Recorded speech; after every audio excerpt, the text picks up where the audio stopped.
Welcome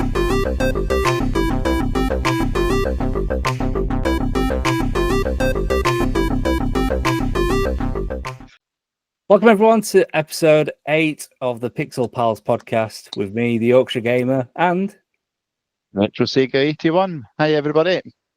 How we doing? Are you good? Yeah, I'm good, man. I'm good. I'll tell you, that has been one quick week. For the last time I spoke to you, I can't believe how quick the days are going in now. Like, it's crazy.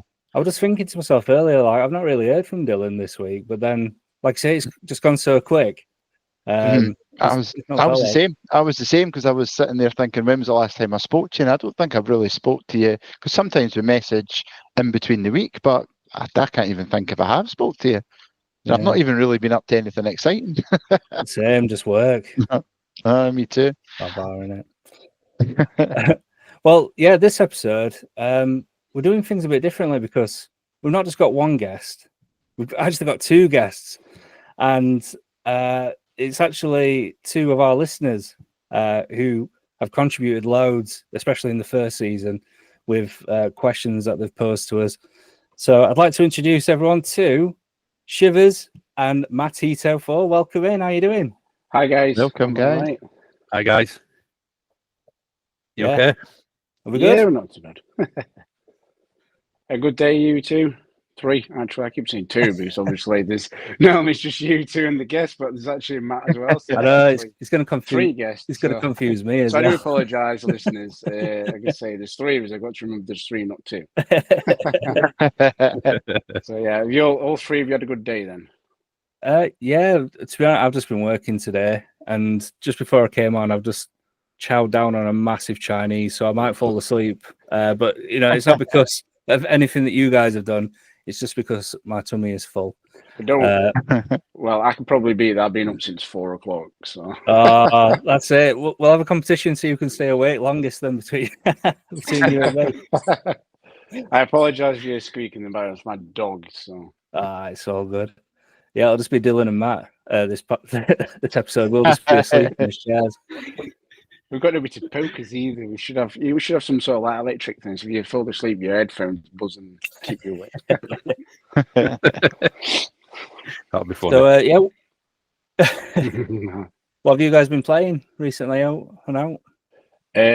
I've just about finished Metal Gear Solid 3 Snake, the remake. Oh, nice. I've just done spoilers for anybody who's listening, but I've just killed the boss.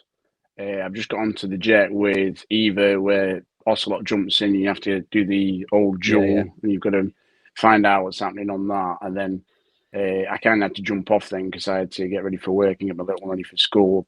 Before all playing Metal Gear, I played Death Stranding, and that I actually went back from what Mike said, because obviously Dylan's like, you do like a couple of hours and you're like, oh, this is boring. Don't listen to Dylan. You get lost. So I originally played it and then thought, do you know what? I'll get another go. So I actually went and had another go at it, and I just carried on with it. And it, like Mike says, it does get better. You get like the zip lines in there. You can build the roads. Trundling through the snow. I know Matt watched me quite a lot of times trundling through the snow up over the mountains and using the zip lines and stuff. And I actually really, really enjoyed it towards the end. I still kind of get the story, but I don't get the story. If you get, I don't think anybody really gets it. And then because you saw the whole thing with like BB, then it shows you like BB's like like it's just weird. It's like you think BB's dead, and then it's like he's alive at the end. And you think, what's going on here? Because he takes him out the cradle thing, doesn't it? Spoiler alert. Spoiler alert, yeah. And then before that, I played Days Gone as well and got platinum on that as well. Oh, nice. Yeah. But I'm trying to get platinum on Metal Gear Snake Eater because I've done some of the bits, like, I'm not saying them because obviously you're going to spoil it, but the other bits I want to do, I'm going to put it on easy mode and just whiz through it really, really quick and get the bits I've missed. Because I thought, instead of doing it on normal, just do it on easy, skip all the cutscenes, whiz through, get what I've missed, so I can get the trophy and then I can get the platinum on it. Because there's one for, obviously, I've just killed the boss, which is spoilers. There's one you've got to parry the CQC, so you've got to copy what she does or try and counter them. And Matt was telling me earlier, I was getting stressed with it. Every time I went up with her, boom, throw me straight on the floor, and I'm like, and I think at one point, and then I just about a teeny weeny bit of health left, and Matt's like, "Yeah, you've nearly done it." And the next minute, the nuke comes and blows me up, and I'm like, because it finishes playing the Snake Eater music, and I forgot when the Snake Eater music finishes is the amount of time you've got to kill the boss. And I'm like, so then I couldn't kill her, so I was just being cheeky and just kept sniping her from a distance every time she poked her head around a tree. So yeah, that's my old tale of the last 3 games I've played, really. So and the next game, drum roll, is, I don't know if you were about this in one of the other podcasts the other week. They've actually done the original Gears of War. Oh yeah, I saw that. Yeah, that is the one you can get on the Xbox 360, the original one. Because I played that to death on the Xbox 360 till I got the Red Ring of Death. So, cinema. What about you, Matt? What have you been up to? Recently, I've been playing some Final Fantasy 7 and 24 the game. Yes, that's a cracking game. Brilliant, eh? That is good. First time I've ever played 24 the game, so I'm enjoying it. I've just got up to the bit where Jack Bauer has to take the helicopter down on the roof, and I think I've died about 5 times doing that. You should have done this episode, Mate. You should have gone. This podcast takes place between 8:15. I've done the chicken noise. Wait, you can still edit that in on the podcast, you know. Yeah. I'm not that good. I can barely put a podcast together. But yeah. Other than them 2 that I stream them on 2 different nights. I have a community night on a Thursday as well. I've been doing Rocket League and Fall Guys on the Thursday night as well. I love Fall Guys. That's right. It is fun. Proper competitive, isn't it? Oh, once you get into it, yeah, you're like, come on. Just grabbing people. You try to get people really fast there, but they don't want to run fast for some reason. You just like twoggle, don't they? Have any of you won a game of Fall Guys yet? I've never won one. No. We've been close though. I think when me and Matt did one a couple of weeks ago, I think we got nearly to the last round, didn't we? But we ended up losing on it. Yeah, that's as closest I've got.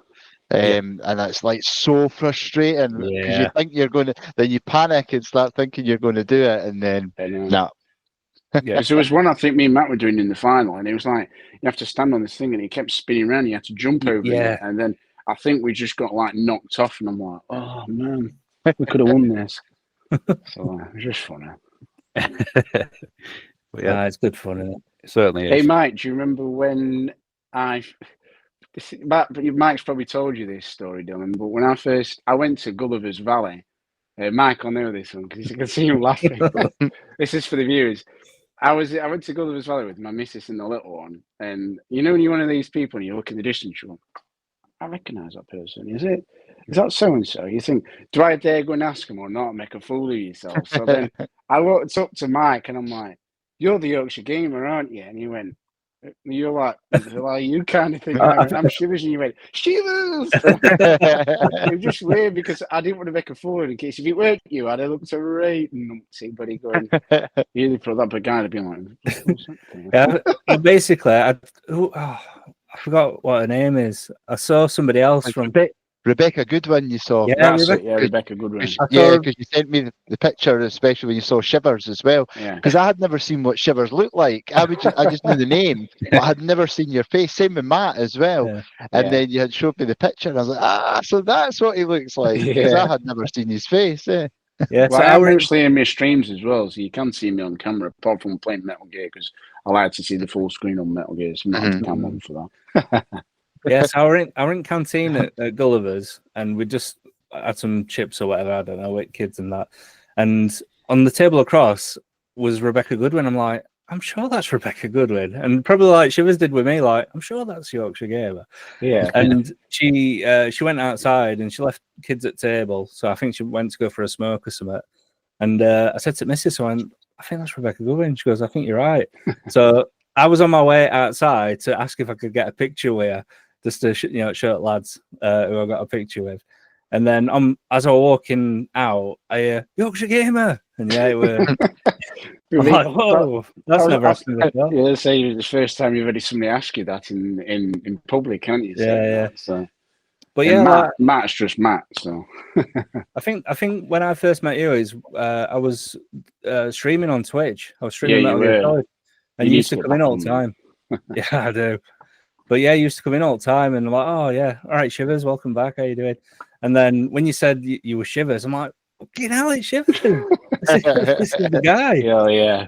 So yeah, it was a nice surprise. Yeah. And then I never knew about Dylan until you started streaming on Twitch, and then that's when me and Matt met. Like started talking, and then obviously Retro was doing. Well, I keep saying Retro Dylan. You know, I apologize for keep calling you Retro. It's just the way I'm used to saying it. And you know, it was one of them where you were doing the community nights, and me and Blue and Matt used to jump in all the time. And then next minute, it's like Matt started streaming, thinking, "Well, if Retro can do it, I'm going to do it." And then Matt started doing it, and I thought to myself, "Do you know what? It doesn't seem that difficult. It's just sticking at it and trying to get the viewers, because obviously trying to get yourself affiliated." And then obviously Matt did it, and then I thought, "Do you know what? I'll do it." And then between me and Matt and like pushing and stuff like that, we managed to get ourselves affiliated for it. So it's not too bad, to be fair. So yeah, that's good, right? It's good as well to do it. It's that first stream though, isn't it? It's like the fear of it, but then once you do it and you've got friendly faces coming in, then it's not so bad, but you build it up in your head that it's going to be like so much worse, But well, that was the same good, man. when I streamed, because originally I think Matt was the same. He did it without the camera on for quite a while, and then I got to the point where it's like, I'll try it with the camera on, and then if you didn't like it, I could just quickly turn it off. But then I put it on, and because only Matt was in, I got comfortable with Matt being there. So then obviously sometimes you put it on and you don't notice it's there. You're playing the game, you don't notice it. That's it. So. Yeah, exactly. So Matt, can you tell us how you met Shivers? What, in real life or through Retro? Basically, it's him a little bit. Good story, that. That's it then, right? Let's go then. Yeah, let's see it. No, I met Shivers through Retro through Dylan's stream on TikTok. Just as we was just chilling in Dylan's stream and watching his content, me and Shivers just like built up a conversation in the stream, and then that every time Dylan would go live, me and Shivers just always seemed to be in there, and we were just always like going, "Hey mate, yeah, all right, how you doing? And just from that kind of built our friendship up. Oh, sweet. And have you had a chance to meet up? We've met loads, haven't we? Yeah, we've met 3 or 4 times now. Obviously, the first time, Kenny's. The first time I met Shivers, me and Blue approached him while he was at work, and he didn't have a clue who we were. And we kind of like heckled him from across the car park and went, "Hey, Shivers!" And he kind of looked at us and said, "Who are these two here?" And then he realised it was us. Yeah, because it was Blue who shouted me, and I didn't recognise Blue because obviously I'd seen you, Matt, before on the stream. I've never seen Blue before. And then I saw Matt and I went, "Hey up, you two," and then you just chatted me for a short while because I was just about to come and dinner, weren't I? So that's right, yeah. So and then obviously we decided to do a proper like meet up, and we ended up going to the Sheffield Gaming Museum. I don't know if you've been there, Mike. Went in there. We had a bash in there. I think we went to Kenny's first, and then I think we went in the museum afterwards. It was quite fun, to be fair, because you can play all the retro consoles in there, which is really, really good. Yeah. You can like play all your Sonic. There was the N64s in there. They got all the arcade stuff, track and field, track and field. I couldn't do it. Him and Blue were like that, proper button bashing on it, and I'm like, I'm just leaving you two to it. So, yeah. I remember getting an edit from Duck Hunt. Oh man, the prize you see with that, when you used to go to the old-fashioned TVs and you used to play them back in the day with like your PS1 and stuff. They got them on. You looked at it, and it was like flickering, and I was like, doing my eyes. I cannot look at this for 2 minutes. And I thought, how did we cope with screens back in them days? You know what I mean? It's just crazy. It's great, yeah. It's like the high pitch. It does like you know, it's obviously it's the static, It's like a buzz, isn't it? I remember back in the day, like my mum would be able to tell if my TV was on upstairs if I'd left it on. She's like, "You've left your TV on again." I'm like, "What? How do you mean?" And she goes, "Listen," and you could have said this coming from upstairs. Like, oh, okay. Turns up. Oh, crazy. Yeah. Do you know, I only started gaming because my dad did it originally on like the Commodore 64s, and then my dad got me a SNES, which I've still got, but I need to get like proper adapters to get it to work on TV I've got in here. But I started playing that, and then my dad went mad with me because we were playing on the N64. I was playing Donkey Kong Country, and he got really, really far because it got stuck. And then what did I do? And delete the save. I was like, you know, like you could do with the trick on the PlayStation. You could like do all the things on the controller. You couldn't do that on the SNES or anything. And I deleted it, turned it off. A couple of days later, my dad went back on it to play, have a go on it with me, and he's like, "Where's the save gone?" So he got mad with that, and then I think I gamed a lot more during my school years because I got bullied a lot when I was at school. I just used to spend all my time indoors. Junior school, I was bullied. I was bullied in secondary school, then all the way into just before I left school, and it hit me really hard because it got to a point. I think I've told you, Mike, about it. I actually went to a point where I wanted to commit suicide because it was that bad. You know, if it weren't for gaming, I probably wouldn't be here because that's what kept me. It's like my own little bubble. I can just go away and just, you know, you can just dive into a game, forget the world exists, and you can just play it. And that's what helped me a lot getting through that. And if it weren't for all that, I'd probably, like I say, I wouldn't be here. And that's when Mike did his 24-hour stream, that got to me a bit, especially when you hit the $3,000 as well. So I think me and a few others took the last 10, 20 quid and hit it to $3,000. And your face when you went emotional on that, it got me upset actually because it just brought back memories of, like, I know you lost your really good friend, and it got to me really upset because it just brought back memories for me when I was, like, you know, going through all the bullying stage, and it hit me with it made my mental health really bad because it was weird with them because some days they'd be, yeah, come on, Dave, let's go outside. You know, we'll go outside, we're all out there. And then the next day they'd just turn on you and they just like push you about and throw eggs at you, and they just call you names. And then you know they say sticks and stones never hurt, but names and all that like that. That nursery rhyme. Yeah, they were just so nasty. It was unreal. And they used to throw eggs at my mum's house, and it got my mum upset. And then, you know, just all those just built up to me, and I just thought, you know, I just can't bother with this anymore. I'm done. Yeah. So, like I say, if you're waiting for the gaming and using my PS1 and then moving on to the PS2 and stuff like that, I'll probably, like I say, I won't be here. So there's a lot of people that can resonate with that as well, though. I mean, I know when I was listening to Marv's podcast with Mikey Retro over in America, he said literally the same sort of thing. And there is a lot of people that probably do that and go into a gaming world and just forget everything.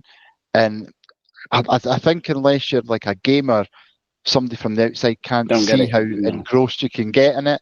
And it just, if it lets somebody forget about the world for a couple of hours and just immerse themselves in something else, there's a lot of people that were in the same boat.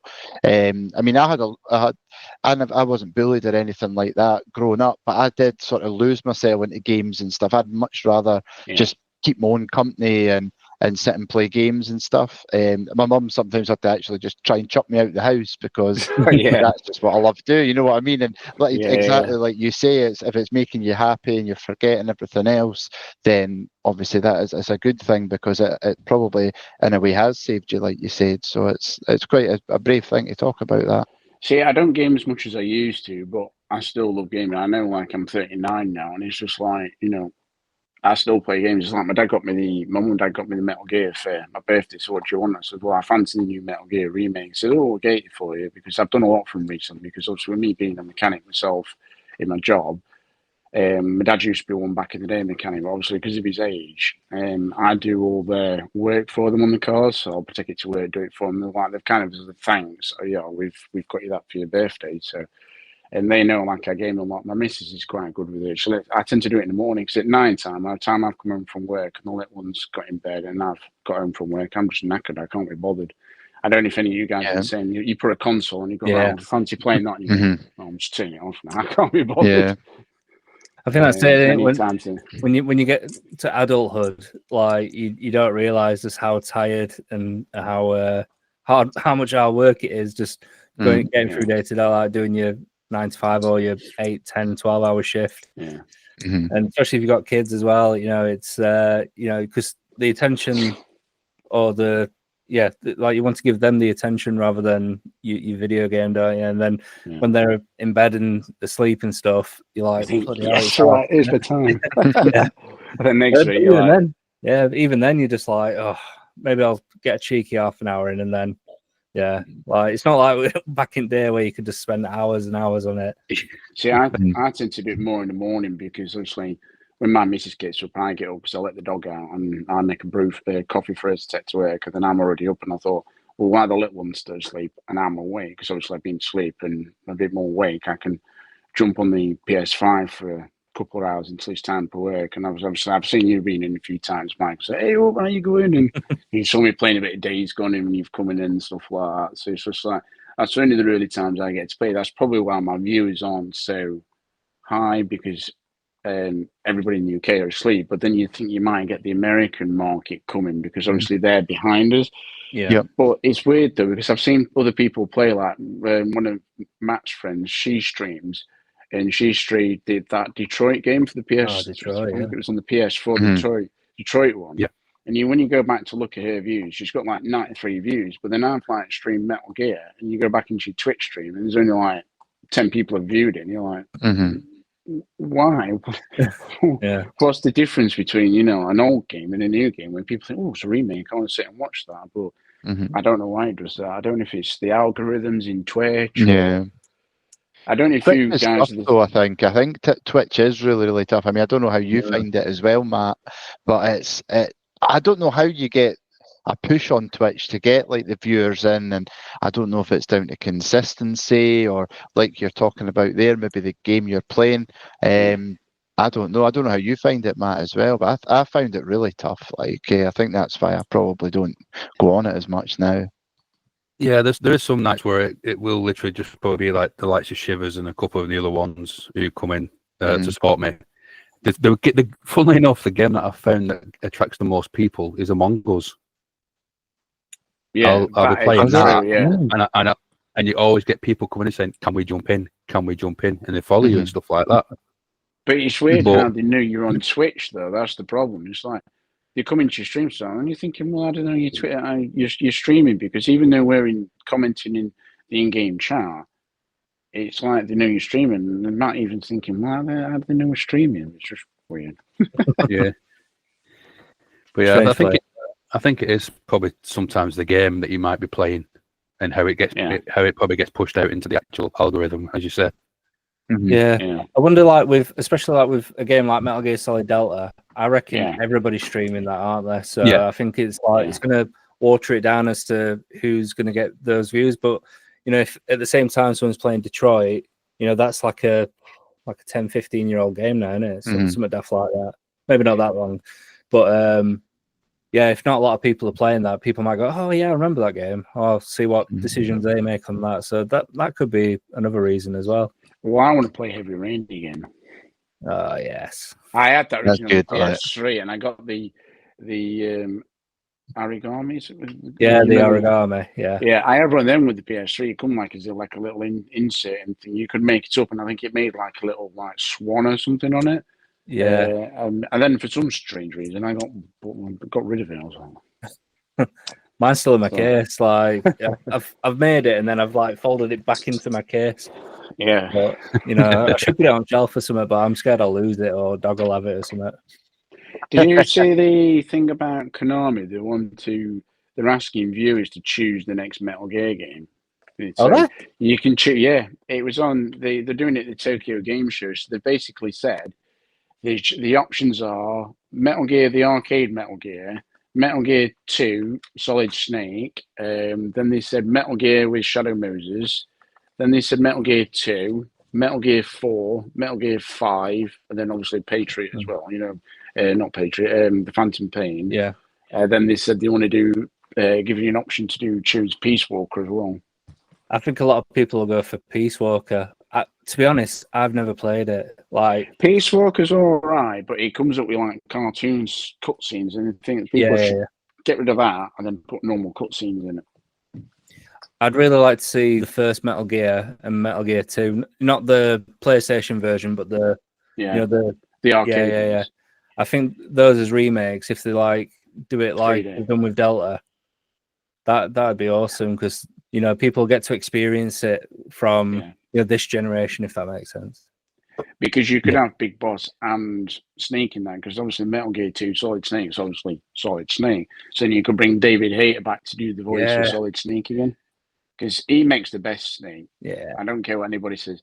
Kiefer Sutherland, yes, he's all right, but they should never have used him for Big Boss in Metal Gear 5. It should have been David Hayter all day long. Yeah, Kiefer Sutherland, I reckon they just booked him for like 2 days because he literally doesn't talk at all in that game. He must have about maybe 30 minutes of dialogue, and he could have just easily recorded that in one day. Yeah. That's what frustrated me the most because I thought if it were David Hayter, you wouldn't be able to shut him up. You'd hear him grunted all the time. Ocelot. Oracle, what are you doing? Am I presuming I'm right? I'm not sure if I'm right. You can correct me if I'm wrong, mate. Ground Zeroes, that was what Kojima made, wasn't it, before he left? And then I presume Phantom Pain was what Konami tried to do. So if I'm right, I might be wrong. Yeah, so Ground Zeroes was Hideo Kojima. And then, as far as I'm aware anyway, it did start Phantom Pain. And I think he got like halfway or 3/4 of the way through. Then there was some disagreement about how the game should go. So he just left. And then Konami had to try and finish it, which a lot of people said the ending to Ground Phantom Pain shit, just because of how it ends. And I get that. But that's my understanding anyway. Don't quote me on that. And I've noticed as well. I don't know if you've ever noticed this. I was thinking about it earlier when I was at work. We've had a few games of Big Boss in, but we've never had a proper couple of series or good games with Snake. And we've only had Shadow Moses and about a quarter of Snake in Metal Gear 2, and then you have him as old Snake in Metal Gear 4. You've not had another good run of Snake as in young Snake. Because that's the reason why I don't play Metal Gear 2. I only like the tanker section because you play as Snake, and then obviously after that you play as Raiden. I'm like, else with Raiden. But that's another thing they said. Konami said they're not going to remake Metal Gear Rising. They said they want to concentrate on the main Metal Gear games. You're not going to have Metal Gear Survive or Metal Gear Rising. You just want to stick to just the Metal Gear games. So it'll be interesting to see what people choose. Yeah, well, I'm rooting for Metal Gear and Metal Gear 2, Solid Snake. I think they'd be good. It'd be nice to do for another Shadow Moses as well. Yeah, that'd be good. But you get to bit of Shadow Moses in Metal Gear 4. You get the flashbacks. Walking through his old Snake. When I did that, I put the young Snake mask on for that, and I was walking through playing as Snake. Like, let's play as young Snake. They need to bring that back for the PS. But obviously, I think because the architecture of the PS3, they couldn't. They've not really re-released it, have they? Really? What about you, Matt? Are you a fan of Metal Gear? I love the first one, the one that came up on PlayStation. I absolutely love that one. I think I played Metal Gear Solid 2 when it came out on PlayStation 2, and I think because I loved Metal Gear Solid 1 that much, I felt a bit let down with number 2. Yeah, and then for some reason I cannot remember it in my head at all. And then that was it. I've never played any since. So me watching Shiv stream Delta is the first time I've seen anything connected to number 3. And oh, really? It's a good remake. It's a very good remake. I've loved what I've seen in stream on that, and then I've never seen anything to do with 4 or 5 or any other extensions on top of that. Yeah, to be honest, with 4, I don't know. I got a bit bored of that because there's too many cutscenes in it, and some of the cutscenes are like an hour long. And initially, when it was first released, you couldn't skip the cutscenes. You had to watch it. So if you're like, I'll just quickly watch this cutscene and then I'll save it and go to work. Yeah, you have to just leave. You literally have to sit here an hour. Sometimes you just have to leave it on. 3 hours later, was- why are you late for work? I was just watching Metal Gear. Yeah, but they put a patch in later on so you could skip them, Yeah. which was good. But No yeah, way of speedrunning Metal that, Gear like. Solid 3, like yeah, Metal Gear Solid 3, like replaying it on Delta, it's so good. Yeah, just the nostalgia. But like initially, I couldn't get on with David Hayter's voice on a realistic person. You know, It works didn't. though now when you've. Yeah, to be honest, initially I was like, "This is weird," but then as I carried on playing, I'm like, "No, this is all right." And I like how they've kept in the intro Hideo Kojima's name. It says the original Metal Gear Solid, originally made by Hideo Kojima. And I'd have thought that they took that out because there's all this falling out business. I thought, oh, they'll take it out, but they didn't. They've kept it in, which I think is quite nice. What about you, Dylan? What do you think of Metal Gear Solid 3? Well, I'm watching he's talk about this and I am completely lost because I thought there was only like maybe a handful of Metal Gear Solids, and then Shivers just rattled off about 3 or 4 more, and I'm like, oh shit, I'm totally lost with this. I think I'll just try stick and get my way through the first one. But on the game, I did it on some. Yeah, he's got it now. Oh, I've got it. Yeah, Jamie GPS Darko got me it when he came down one day with some PS2 games for me, and I did start playing it. But I didn't get very far. I bought about an hour into it or something. But I did enjoy it.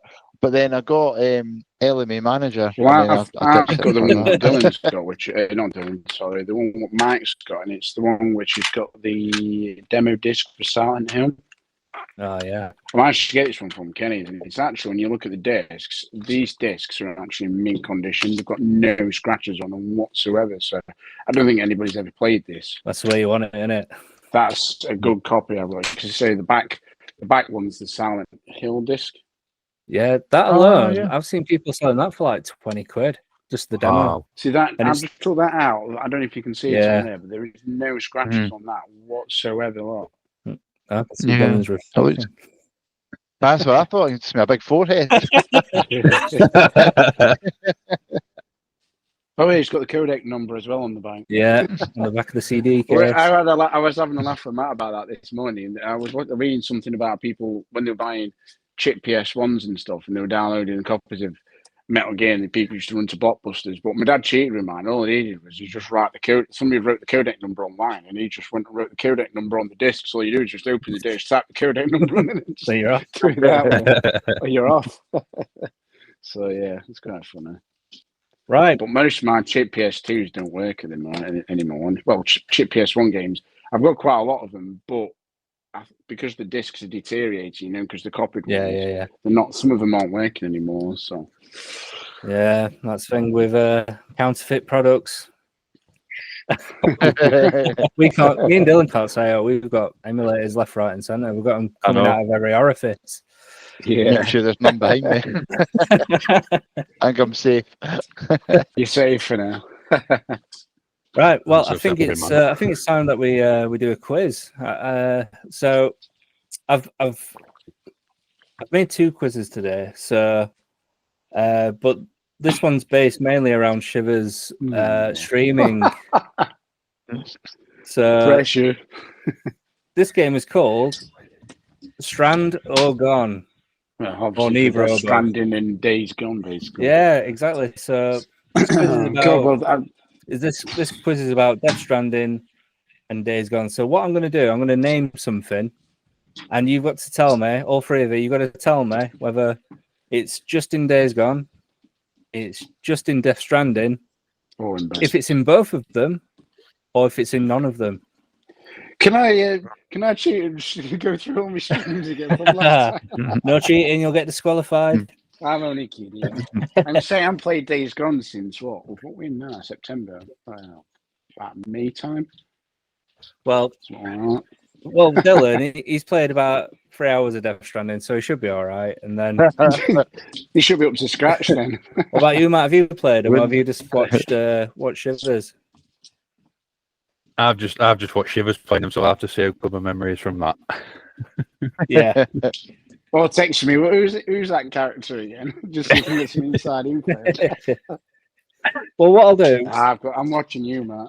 what I'll do, I'll go around. I'll do it one at a time. So I'll probably come to you first, Matt, and then I'll ask for your answer. Then I'll ask for Shivers' answer. Then I'll ask for Dylan's, and then the next question I'll go to you, Shivers, and then we'll just keep doing it like that. Cool. So Matt, this is for you. Motorcycle courier. A motorcycle courier. Is that just in Death Stranding? Is it just in Days Gone, or is it in both? I'll just say motorcycle just to make it easier. Yeah, I'm going to say I know they obviously drive my motorcycles in Days Gone, but I know that in Death Stranded it was more of they had the packs on the back and stuff with all the equipment in. So I'd say Death Stranded. Okay, and David, what do you think? Well, you can obviously he's got the bikes in Death Stranding because you can stick all the stuff on that, but then also there's only just bikes in Days Gone, but you can't really deliver anything on the bike, so I'd probably just do Death Stranding. And what about you, Dylan? I was going to say both. I'm going to say both. That's what I'm thinking, but I'm going to get caught out. I'll probably end up being wrong, so I'm just. I'll stick with both. I didn't know there was bikes in Death Stranding because I didn't get that far. Towards the middle, isn't it? They're like so. bikes, they're like a train, can't they? Like two wheels on the front and a wheel on the back or something. I can't remember if I'll stick with both. I'll go both. That was the first thing that came into my head. Anyway. Dylan will be right. Yeah, so I've got down here both.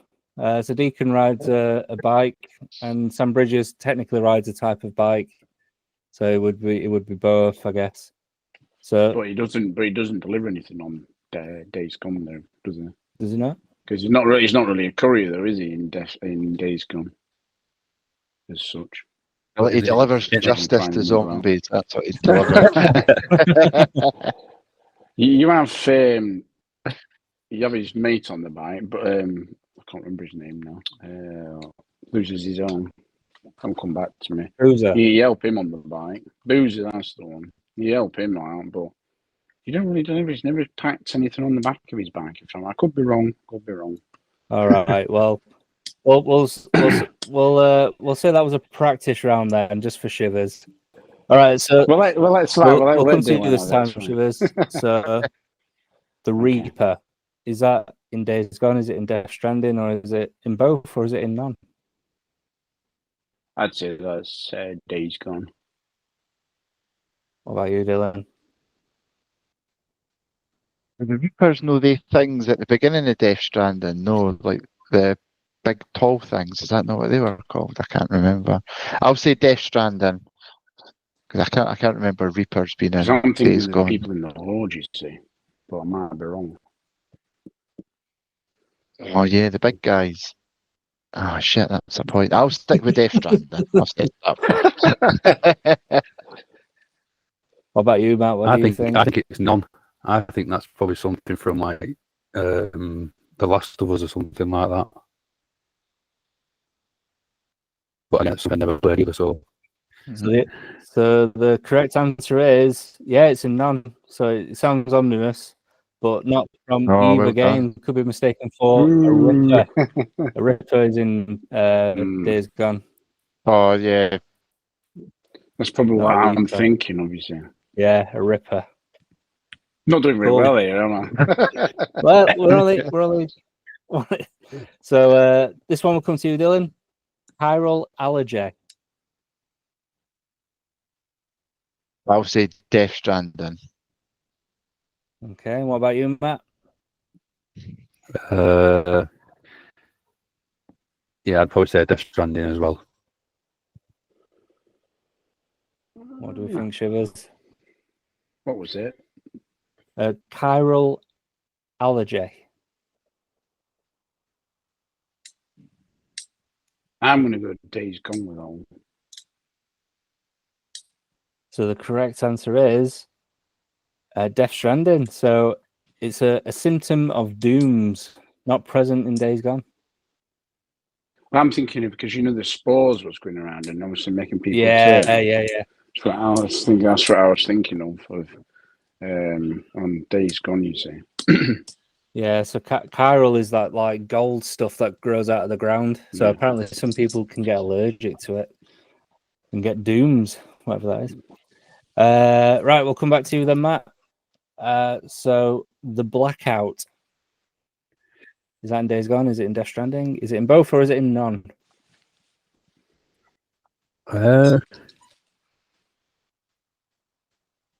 My initial thought was both, so I'm gonna stick with that. Both. Yeah, both. Cool. What about you, Shivs? Death Stranding. Dylan? I'm going to say Days Gone. It's Death Stranding, if I'm right, because there's a bit where you're in the war bit, and Norman Reedus' character Sam, he has a blackout, and he ends up in like the war thing, and you jump into the wartime. If I remember rightly. So everybody's got it wrong. It's not in anything. Yeah, but he does have a blackout though, kind of anything, because when that guy's talking to you, he says you've just had a blackout. You know when he looks after BB, Yeah. he takes the BB off because you have the I don't think he blacks out you mean, though. sorry? I think he's like taken, isn't it? Or he has it's like a fever dream of sorts, isn't it? Yeah. Right, we'll go to the next one. So Shivers, it's the Oregon wilderness. Days Gone. Dylan, what do you think? I don't remember that in Days Gone. I'll say Death Stranding. What do you think, Matt? I'd probably say Death Stranding as well, given the type of universe that it was in. This time I've got to be right because Days Gone's based in Oregon. Yeah, you're right. So yeah, you were the only person that got it right that time. So, yeah, so Days Gone, exactly what you said. The game is set in post-apocalyptic Oregon. So yeah, well done. Right, Dylan, we'll come to you. Cargo management system. Is that Death Stranding? Oh, it's got to be Death Stranding, is it not? Is it both or is it none? I'll say Death Stranding, surely. What do you think, Matt? I'm saying Death Stranding. Same for me as well. You're all wrong. No, I'm joking. You're all right. Yeah. Yeah, because I saw the cargo with the Sam has to carry in. Yeah. So just through using the delivery points and stuff with the computers. A gameplay mechanic for balancing and delivering packages. Right. Apologise for that. Is it you again, Matt? It is, yeah. Yeah. The rain that ages you. Is that Death Stranding? Is it Days Gone? Is it neither? Or is it both? The rain that ages you.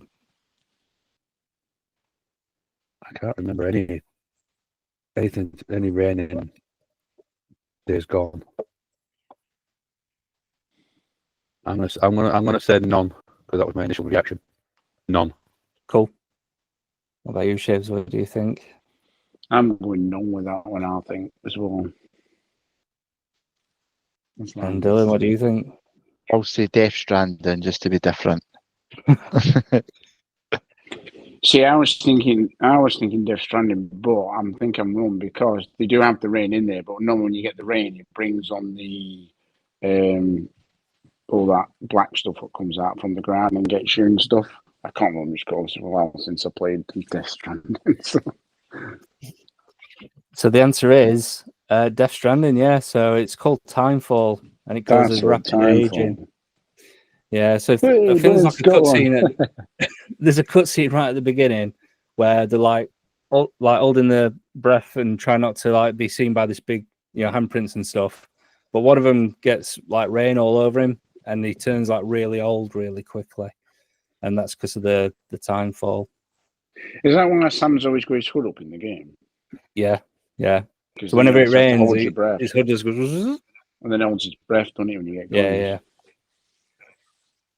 Cool. Right. Next is Shivs, bridges. Death Stranding. Final answer. Correct. Dylan? Final answer. Death Stranding would be my one for that too. Matt? I would say both. I'm sure there's bridges in both. I know there's definitely bridges in Death Stranding, but I'd say both. I'm sure at I one can point see you're going where to he's cross the bridge. going with this one. I'm sure at one point you're going to cross a bridge. See, this is what I'm saying.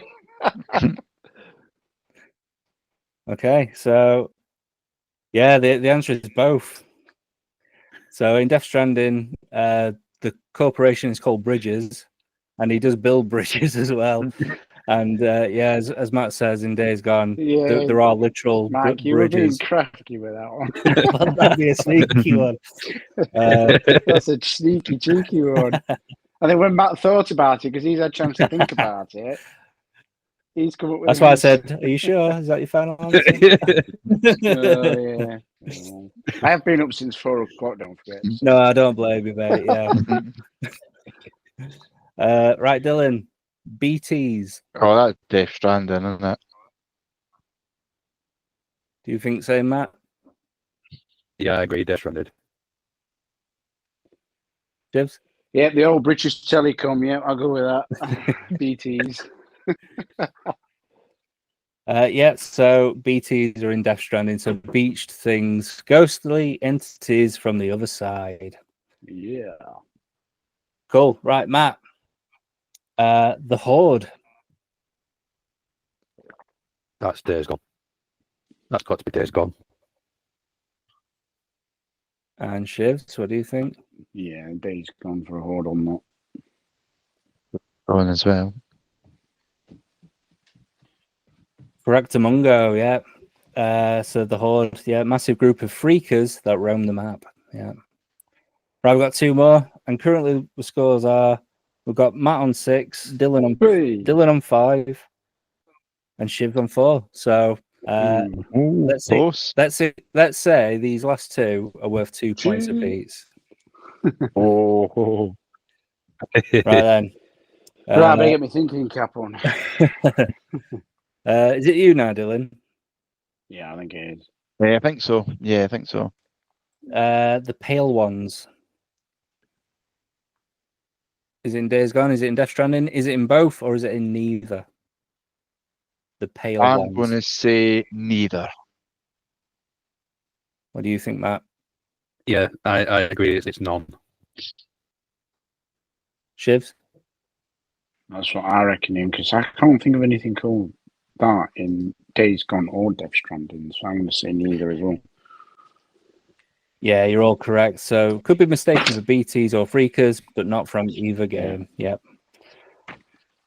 Right, last one. And we'll swing back around to you, Matt.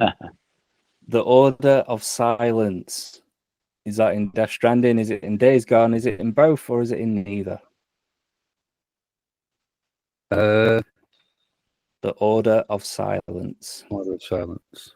I reckon that's Death Stranding. And Shivs, what do you think? I'm going to go neither on that one. And Dylan, what do you think? Because of my point behind Matt, I'm going to say Dead Right End. Days Gone. Say the opposite. Go for it. Go big or go home. Right, here we go. The correct answer is neither. So, but get this. Yeah. The final scores are Matt, 7 points. Yeah. Dylan, 7 points. Shivers, 8 points. Yeah. Sneaking the way to the ring. Injury Yeah, time, well winner. done, mate. Yeah. Thank you. Yeah, I think some of those, like some of them, like I guess you could get really technical and say, well, technically, yeah, it is, but yeah, it's all for fun, isn't it? It's all a good laugh. But yeah, some of them would have thrown me off, to be fair. Well, you don't say because I've not played it for a while. I've kind of lost some of the names. I'm like thinking, Then when you go back and say it, I'm like, oh yeah, I remember now. Yeah. Just you know, you've not played for a while, and you've got something fresh playing at the minute. You're more thinking of that at the minute than you are of the other games you played, if you get what I mean. So. Yeah. Absolutely, yeah. Dylan, have you brought something to the table? Yeah. So if you want to play against each other, I'll try my best to keep the scores. And I know you do love your PlayStation, so there's a PlayStation quiz, and then I've got a couple of little cheeky ones in between, shall we say. So what I'll do is I'll ask the question. I'll probably just do it the same as how we did it before. Or maybe I'll start with you, Shivers, and you're at the top of my screen now. It keeps changing. So I'll go Shivers, Mike, and Matt, if that's all right. That keeps me right. So I'll read the question, have a little think, and then I'll come round for the answers. So for the first one, I had 10 questions as well. I'll do a point a question, and then we'll see what the scores are like if I want to change it to 2 points near the end as well. So question number 1, what is the best selling, or the most selling PS1 game? What was the biggest selling PS1 game? Have a wee think, and then I'll come round for your answers. Come to me last, because I think I already know this one. Oh, do you? Right, okay. I'll come to you last then. So have a little think. And then I'll... wait, is it on PS1, did you say? PS1, yeah. PS1. Oh, cool. Sorry about that, I got the dog in the way. No, that's cool, man. Right, so I'm gonna be ruthless and come to you quick, so you don't got a lot of time to think. So, right, Shivers, go for it. What would you think is the biggest selling PS1 game? I'd go Silent Hill. Silent Hill. Okay. No. Right, let's say Matt. I'll go to Matt since Mike said he maybe thought he knew this. What do you think? My initial thought was Final Fantasy 7. So Final Fantasy 7. Cool, no worries. That would have been my guess as well, by the way, when I was reading these questions. So I'm not telling you if it's right or wrong yet. And Mike, what was your guess there? I think it's Gran Turismo. So one of you is right, and it is Mike. It was Gran Turismo. So 10.8 million. So yeah. That was the biggest selling PS1 game. See, I was going to say Metal Gear, but I thought, no, because I'm sure, you know, there's other games out there that's been out, you know, sold a lot more. But then you think of it, Gran Turismo were probably one of the best driving simulators back then, weren't they? Yeah. Really? So, yeah, that's it. To be fair, I would never have thought of that, but when I saw the answer, I was like, yeah, I remember how massive it was, so it didn't surprise me, but it wouldn't have been my first guess, to be honest. Yeah. So question number 2, quite similar, but this time it is, tell me what the biggest selling PS2 game is. So I'll let you have a wee think. Do you know this one, Mike? No. Yeah. Right, I'll come to you first then. I'll have a wee think, guys, and then I'll give you. So what I could maybe do, I was going to tell you how much it's sold, but I'm not telling you. But have a little think. So it's PS2, the biggest selling PS2 game is what I'm after. I'm going to go straight in, and I'm going to say GTA San Andreas. I think that's probably going to be a big hitter. Good shout. Okay. I'll come to you next, Matt. What do you think? I put GTA 3. I just took my GTA 3. answer. Okay. You can probably. I'll go Vice City then. Oh. So again, one of you is right. It's One San of you is Andreas, right. I think it is. It is San Andreas. Yeah. So it's 17. Yeah, San Andreas. 17.3 I never million. thought it would have been though. I always thought Vice City would been the best one because it was like really good for your nostalgia on it, for your 80s. But yeah, that was always my favourite, was Vice City, but was there not a bit of a gap between Vice City and San Andreas? There's quite a big gap. Yeah, and they hyped San Andreas up like something crazy as well, So I think that's probably why it nicked it. But yeah, 17.3 million. Jeez, so you might be able to guess here what my next question is going to be. if we follow the thread here, tell me what the biggest selling PS3 game is. Oh, God. Can see a trend coming on here. See? Next one will be And I'll PS4, then PS3. So have a wee think. PS3, This time I'll come to you, Matt, first. So no pressure. But yeah, the biggest selling PS3 game. Oh, I wouldn't have Would have a I wouldn't wee think. Any idea? I wouldn't have a clue. 'Cause I've never owned a PS3 ever, so No, me neither. I Me played my neither. first one this. I played my first one this year. That's just me and Mike then. So between me and Mike then, I presume. Little Big Planet.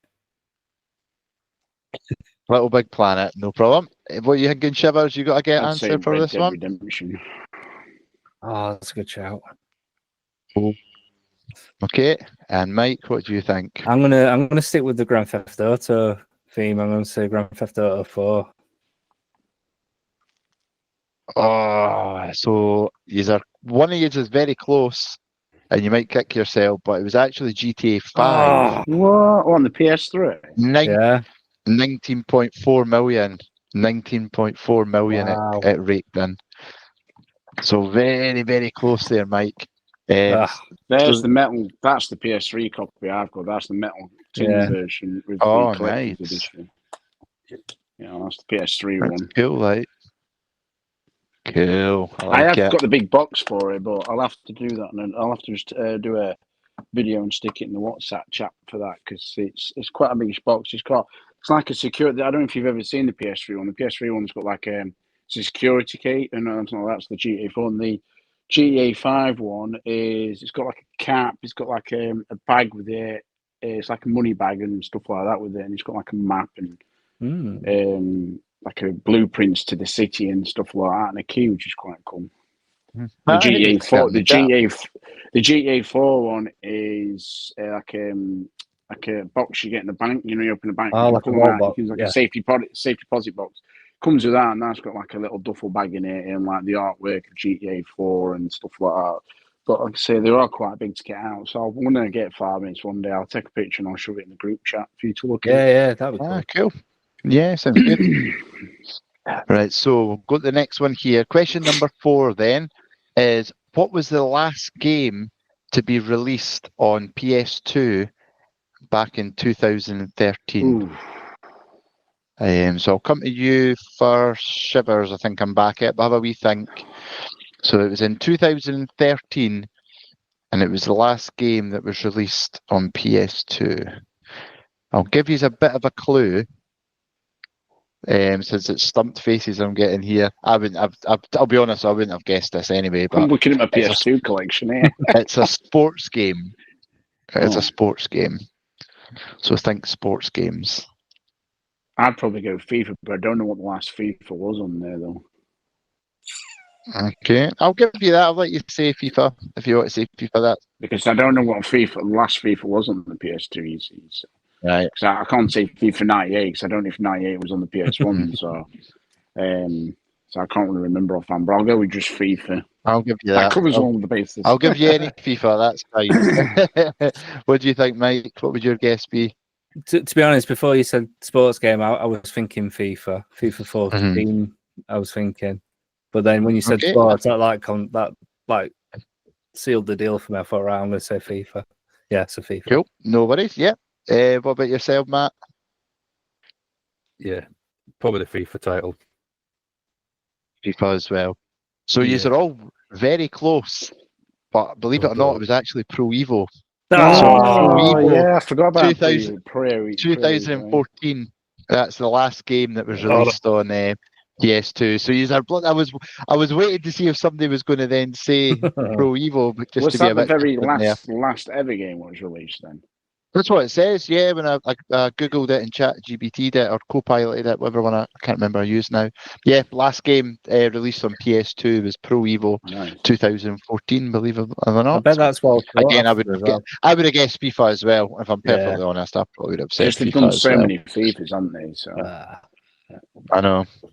So I've got the next one here. Now, I do know you love your Kennys, so I was on the website today, and the next 1, 2, 3 questions are Kenny's related. Okay, so no pressure since you have all been there and you are all avid buyers from there. As of today, who can tell me what the most expensive PS1 game is they have in their shop? Or you can Matt buy should know online. this one because he took a picture of it. Did I? See. So when I've went on the website today and I've typed in PS1 He's and I've cheating. He's sorted looking on his by phone. price. No, no, cheating. Right, and I've sorted by price, and this was the game for PS1 that came up at the top. So it's maybe sold now. I don't know, but I checked it on my lunch hour.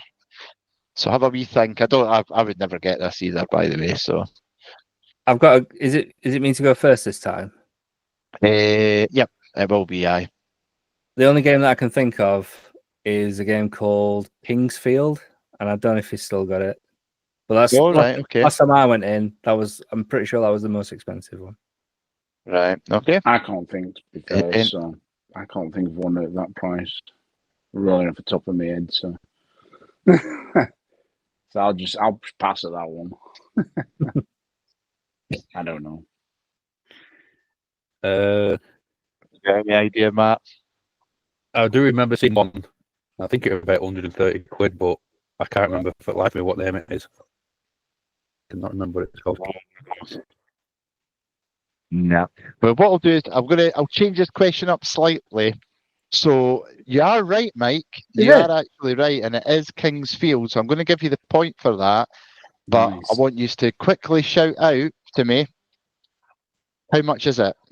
So everyone just shout out an answer, and whoever's the closest. How much? 230. Okay. I'll say I can't remember how much it were. I'll say 290. Okay. I'll What about go. yourself, Matt? I'll go 320. Oh, so it's 279.99. So Mike, you were the closest there, so you will get another point as well. There you That's go. crazy money. Well done. That's man. It's mad. It's just crazy So- how much games are going for these days, isn't it? All the old. Yeah, I've never even heard of that game, so I was like, nah, never had a Scooby. That's like my GameCube Twin Snakes. That's going for like 90 quid just for Twin Snakes. That's just crazy. It's mad. Some of them are just crazy now. Like it is. Even I know GPS Darko, like Jamie was even telling me that. Even some PS2 games that were cheap, you were getting for like a £5 are creeping up to like 40, 50 pounds and stuff now. It's mad. I think people are just holding on to stuff now the way. I think people are realizing now how much people are probably looking on eBay and stuff and going, oh, that's that. I'm just going to keep it. It's worth a bit. You know what I mean? Exactly. So next one is another Kenny's question. Slightly different. So Silent Hill Origins is their most expensive PS2 game when I checked on my lunch hour. Can you tell me how much it is? Closest wins. So have a think. I'll come to... Who did I go to first? Mike it was, so it'll be... Is it Matt next? Matt, is that right? Because you did me then, Matt. Right. So. Right, so... Actually, no. Since Mike's ahead, Mike, you can go first and give an amount, and then Matt and Shivers could they just say if they want to go higher or lower by £1. Just do that. I'll say 360. I don't know. Right. Okay. 360. Matt, what do you think? 210. Okay. 210. Yep. And Shivers. I'll go 290. 290. So Matt gets the point there with the closest. It's 169.99. I was watching. So well done there, Matt. And because I'm feeling generous, I'm going to give you 2 points as well. There we go, to make it a bit more exciting. And Shivers, you get a point as well since you were closer than Mike. Mike gets none. If Mike keeps talking, he'll be getting -1. So. So the next one I've got here is, again for Kenny's, Castlevania, the new generation on the Mega Drive is their most expensive game. Can you tell me how much they're charging for that? Again, Mike, since you're in first place, I'm going to come to you first and pick on you, I'm afraid. Drive. So it's Mega Drive, yep. Castlevania, the new generation. I'll just say 200. I ain't got a clue. 200, okay. Matt, what do you think? 185, 185. 185, okay. And Shivers, Well, I'll go the other way. I'll go 220. 220. So Shivers would get it at 279.99. Oof. Jeez. Believe it or not. So there we go. Boom. Do you know what? I wish I actually had a Mega Drive now. I am tempted to buy a Mega Drive at some point. I never owned a Mega Drive. I was the SNES person. So I want to get a Mega Drive. Yeah, you can get. Sometimes you can pick them up pretty cheap, especially the Mega Drive 2, the second one, like the sort of cube one. That's the one I've got. You can get that quite cheap, and there's always people on Facebook with them as well. So definitely keep an eye out, see if you can grab one. I do. So we've got 3 questions left, and you'll hopefully maybe be happy to know they're just true or false questions as well. So you've got a 50-50 chance. So what I'll do is try to think a way you can make this. I'll put these at 2 points a question this time. Getting juicy now. So first one is, and I'll just start at the beginning. So I'll go Shivers first, and I'll just go in order since there's only 3 left. So true or false, PS2 was released before Xbox. I would say true or no. Okay. Mike, what do you think? I want to say, I don't know now. I was going to say false, but yeah, I'll go false. I'm probably going to kill myself. And Matt, what do you think? I think it's also false. True. Say true. True. See, the reason I said true is because I think they brought the PS2 out first, because when Microsoft got wind of PS2 taking off, they brought the Xbox out to capitalize on the PS2. So I think it is something similar to that. So you are correct. So it came out in 2000, and then it was pretty much right at the end of 2001 the Xbox came out. And I think it was that they did rush it. That's why I thought about it, because I remember did not see in the rental shops no Xbox games on. You just see PS2 games. And then they brought the Xbox out, and people batching into him from PS2 and Xbox One. So I think that's it. From what I could see as well in the timeline, that's pretty much exactly what happened. So by some miracle, it is now everyone on 4 points. What? Would you believe that? With 2 questions to go. I don't know how that's happened. I don't know what happened there. So we'll come to you first, Mike, on this one. 2 questions to go, 2 points a question. You're not opening it to 5. PS2 was the best-selling games console of all time, or is the best-selling games console of all time. True or false? I want to say false. I think there's another one that's pipped it to the purse, but I'm not gonna say it just yet. But I'll tell you after once I know the answer. Okay. What do you think, Matt? Do you agree or disagree with that? Yeah, I think it's false. I think there's someone else that's outsold it. Okay. And Shivers, what do you think? I'd say false, because I think Mike's true. I think it's the Nintendo Wii. Okay.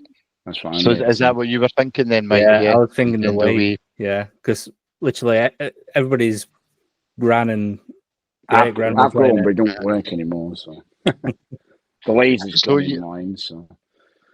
So you will all be incorrect. It is actually PS2 is the best-selling console of all time, 155 million units. I'm sure I've read somewhere it's that, but I might be wrong.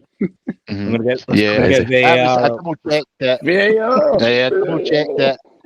And seemingly it is. It's when you type it in, it is classed as the biggest-selling console of all time. It's probably because the PS2 was out I think as longer than well, what the remember you Wii couldn't was. get a Wii.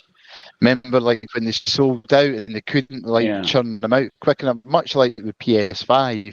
Whereas I don't remember anybody not getting a PS2, like when everybody had one, if you know what I mean. Whereas with the Wii, they launched it and then remember they had no stock for ages, and it was like shops were getting maybe one or two in, and they just couldn't get them out quick enough. So I think that's potentially what's maybe harmed it, unless Mike's going to come in here with some VAR. He's got that glint in his eye there. So it says here, the PlayStation 2 is the highest selling video. Oh, right. No, you're right, Dylan. Yeah. My first PS2 game was GTA 3. Mine's because too. I got this before I even had the console. Yeah, because they brought a Grand Theft Auto film out, and it's got what's his name now? From Happy Days, is Ron. Henry Winkler. Is it? No, the other one. Ron Howard.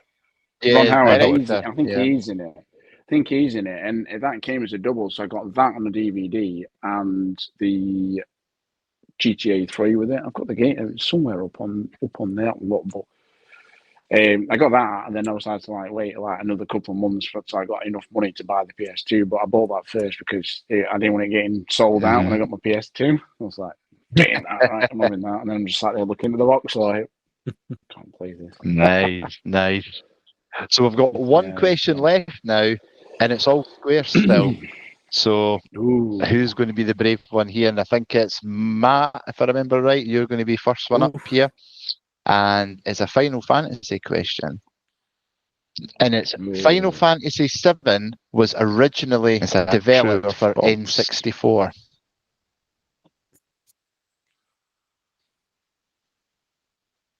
Oh, I'm thinking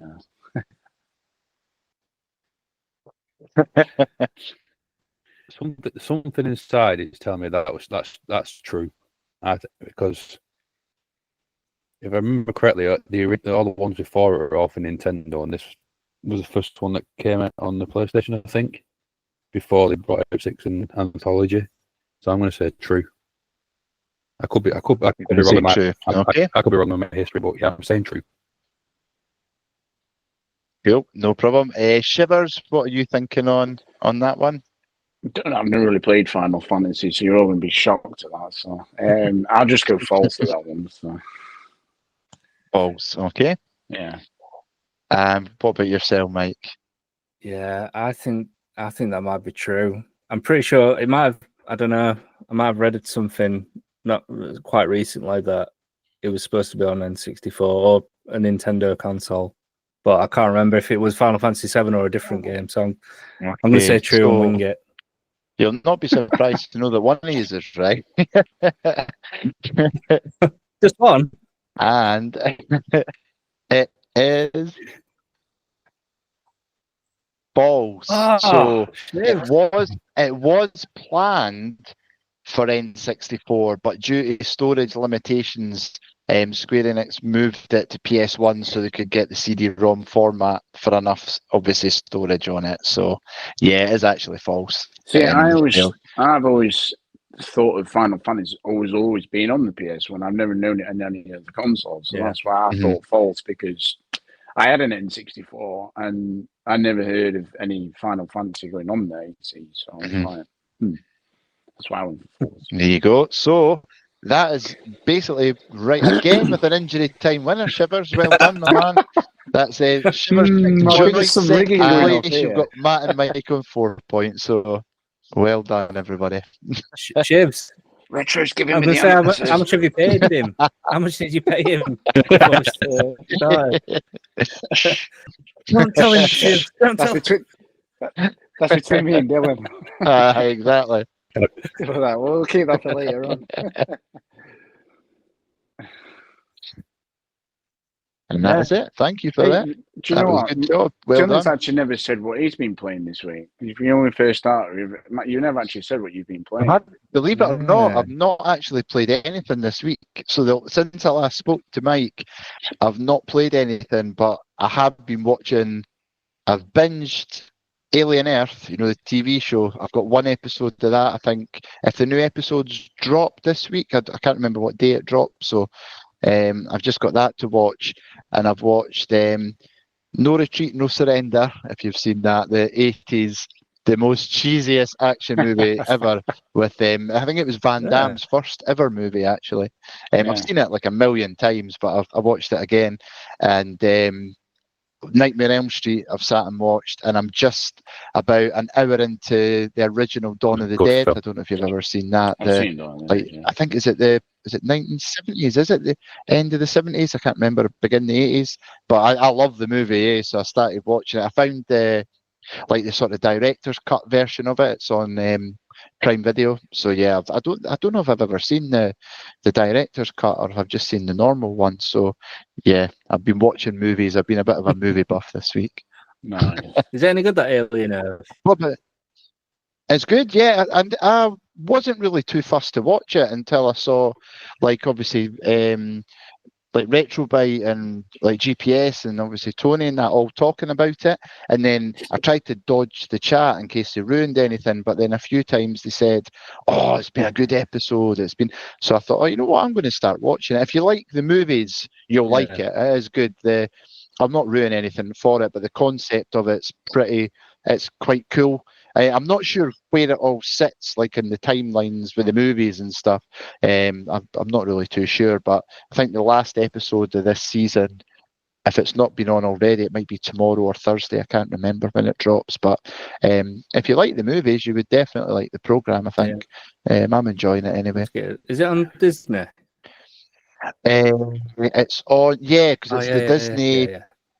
What do you call it, the sci-fi thing or whatever? This part of the Disney, so it's on that. So, but it's weekly. They do it. Obviously, I usually try and wait for stuff to finish, but that's why I only started it the tail end of last week, because I knew if I binged it, I would probably time it perfect for this week's episode, finishing it. But I think it's signed up for a good few seasons, seemingly. I think 3 or 4 seasons. Yeah, I'm sure I saw that in the chat, but again, I tried to then exit so I didn't ruin anything. But no, the guys have been good. They've not ruined anything in it. So. I'll give what that about you, Mike? Sorry. No, I was just saying, Mike, I don't know. Did you say what you had been playing, actually? No, I you can't didn't. remember. Yeah, so I've just finished Metal Gear Solid Delta. So pretty much where Shivers is, to be fair. Just because after that plane bit that you mentioned, when you sat in the plane with Ocelot, after that it's just a cutscene and then you're done, really. So, but yeah, I watched the end credits and it gives you a ranking at the end, and I think I was something like a Panther. Might have been low. I think I've killed quite a lot of people in mine. To start off with, I did start thinking, right, I'm just gonna play it peacefully. I'm just gonna, trank everybody. I'm not gonna kill anyone. But then because of muscle memory and stuff, and I was playing it the new way as well. So obviously, the old way, you press the shoulder button to bring up the gun menu or the item menu. But on the new version, you can, it's on the D-pad, isn't it? So every time I got into a tricky situation, I'd be pressing shoulder buttons and nothing would be happening there. I'd just get killed and stuff. So I just thought, you know what, stuff this playthrough, I'm just going to play. Did you have an issue with? I don't know if you had the same issue, but every time I tried to sneak up somebody and go freeze, they turn around and then I get caught because I'm trying to get the film canisters. Because you can unlock the film thing. Every time I'm about to get down someone and lift the gun, you could freeze. They turn around and get me, and I'm like, I'm not doing anything wrong. I'm sneaking. Literally, you have to be right behind the back of them to say freeze. I'm literally probably about that much away from them. The enemy be here, and I'd be here. And he puts gun up, and he doesn't say freeze. And I thought, how close do you have to get before he says freeze? And by the time that's done, the guys turn around and caught you. And then the guards are coming around. So all sorry, I'll just shoot everybody. There's a button that you can press to go into super sneak mode, where I think it might be R1 or L1. It's one of those two. But I did that fight in the end to get his camo. Because if you just try and sneak, eventually he just hears you. So well, I got a bit crafty with that, didn't I? Because Matt saw me do that. Because I was proper freaking out. I'm like, I've got to get his suit before I get off the work. And I got 1 minute. I literally got a teeny weeny bit of health left. And then I just thought I ain't going to do this. I really need to jump off it. Next minute, I went round this corner and he's laid down and he didn't see me. I just went bang like that, and he starts wiggling like that, like he does, and then gives me his suit, and I was like, oh, just got it in time before I had to jump off to get ready for work. And like, but I got the achievement for that as well. You have to kill him beforehand as well. Yeah. It's quite satisfying, that one, because it's like you've got to be pretty accurate, haven't you? And then later on you could just walk through that part where you're supposed to do the fight. But it's good that it gives you like different ways to play it, innit? Yeah, because there's a non-lethal mode, which is what I'm going for next. You can't kill anybody apart from obviously the Shago hard, and you're gonna, when you kill Volgan again towards the end. Obviously you've got no option to kill him because you can't. I think you can trank him, but I can't remember if you do it when he's stunned on top of the Shago hard. I can't remember. Yeah, I can't remember either. But yeah, speaking of Metal Gear Solid Delta, I have prepared a quiz all about Metal Gear Solid Delta. Dylan has been waiting all day to play this quiz. The look on Dylan's face is like, oh God, I'm sick of hearing it. Do you know he's going to go to bed dreaming of Metal Gear Solid now? So Dylan doesn't stop talking about it. It gets a bit annoying sometimes. I'm sorry if I'm not really telling about it. So this game is called Snake or Fake. So it's 10 questions, and there might be a bonus question at the end. But basically, I'm going to ask you a question. Some are multiple choice, some are true or false. And it's all about Metal Gear Solid Delta. See how much I've been paying attention to the game then. So Dylan, if you win this, they'll know that you've paid me 20 quid. I know he's been doing all, didn't he? He's been reviving. So they're called that. They're called that. They did this. They did that. Right. Okay. I've actually played the ball. I'm just kidding. I've never played them. Right. And so this time I'll come to you first, Shivs. Yeah. Because I went to Matt last time. So the first question is this is a multiple choice question. Yeah. What is the name of the unit led by the boss? Is it A, Foxhound? Is it B, Cobra Unit? Is it C, XOF? Or is it D, GRU? B, Cobra Unit. Final answer. Ding, ding, ding. Dylan, I'll repeat that for you. So is it Foxhound?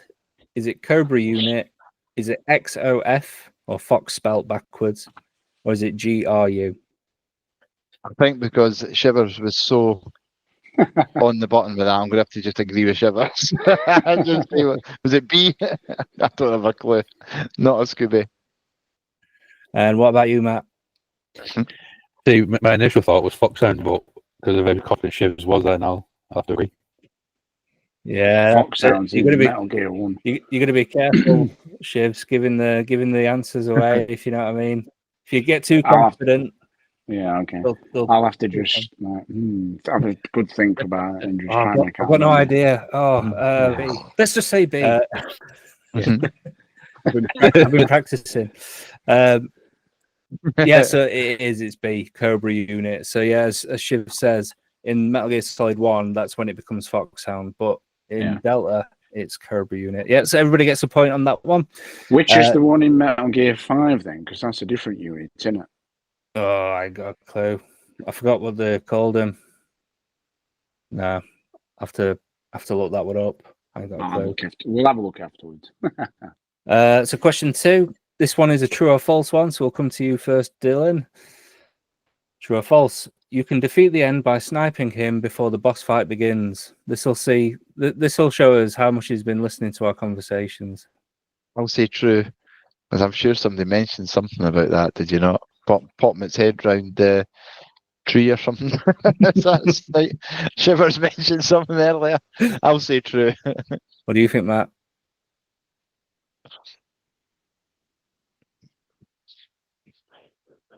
Yeah, Matt, do you think that's true or false? I'm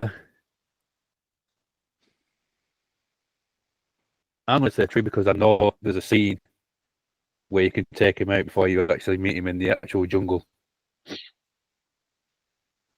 Okay, and what about you, Shivs? What do you think? Oh dear, I don't know here. No.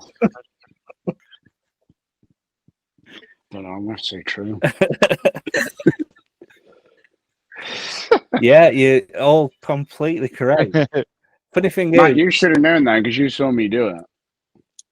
they said me and Shivs literally just said that as well before we started the quiz about how you could shoot. And I said, yeah, you're going to be quite precise with it as well. And anyway, the one we said about sticking the head behind the tree, that was the boss. Oh yeah. Oh, is it? Yeah. Ah, right. Okay. Because I couldn't CQC her, so I tried killing her with the sniper rifle, which worked. So. Oh, well, I still flicked it. You did. You kind of were right. I did use a sniper rifle on her, so you kind of right. Right, question 3. So we'll come to you, Matt. This is multiple choice. Which item allows Snake to blend into his environment? Is it A, a stealth suit? Is it B, camo index? Is it C, octo camo? Or is it D, cardboard box?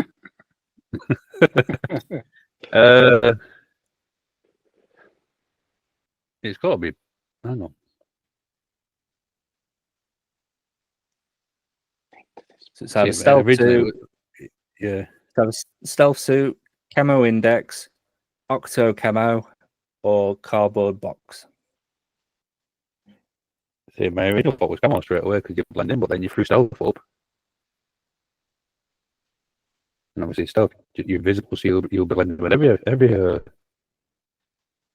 but I'll stick with camo. B. B, yeah. And Shivs, what do you think? The cardboard box or camo index. I got camo index. And Dylan, so you're giving it away now, Shivs.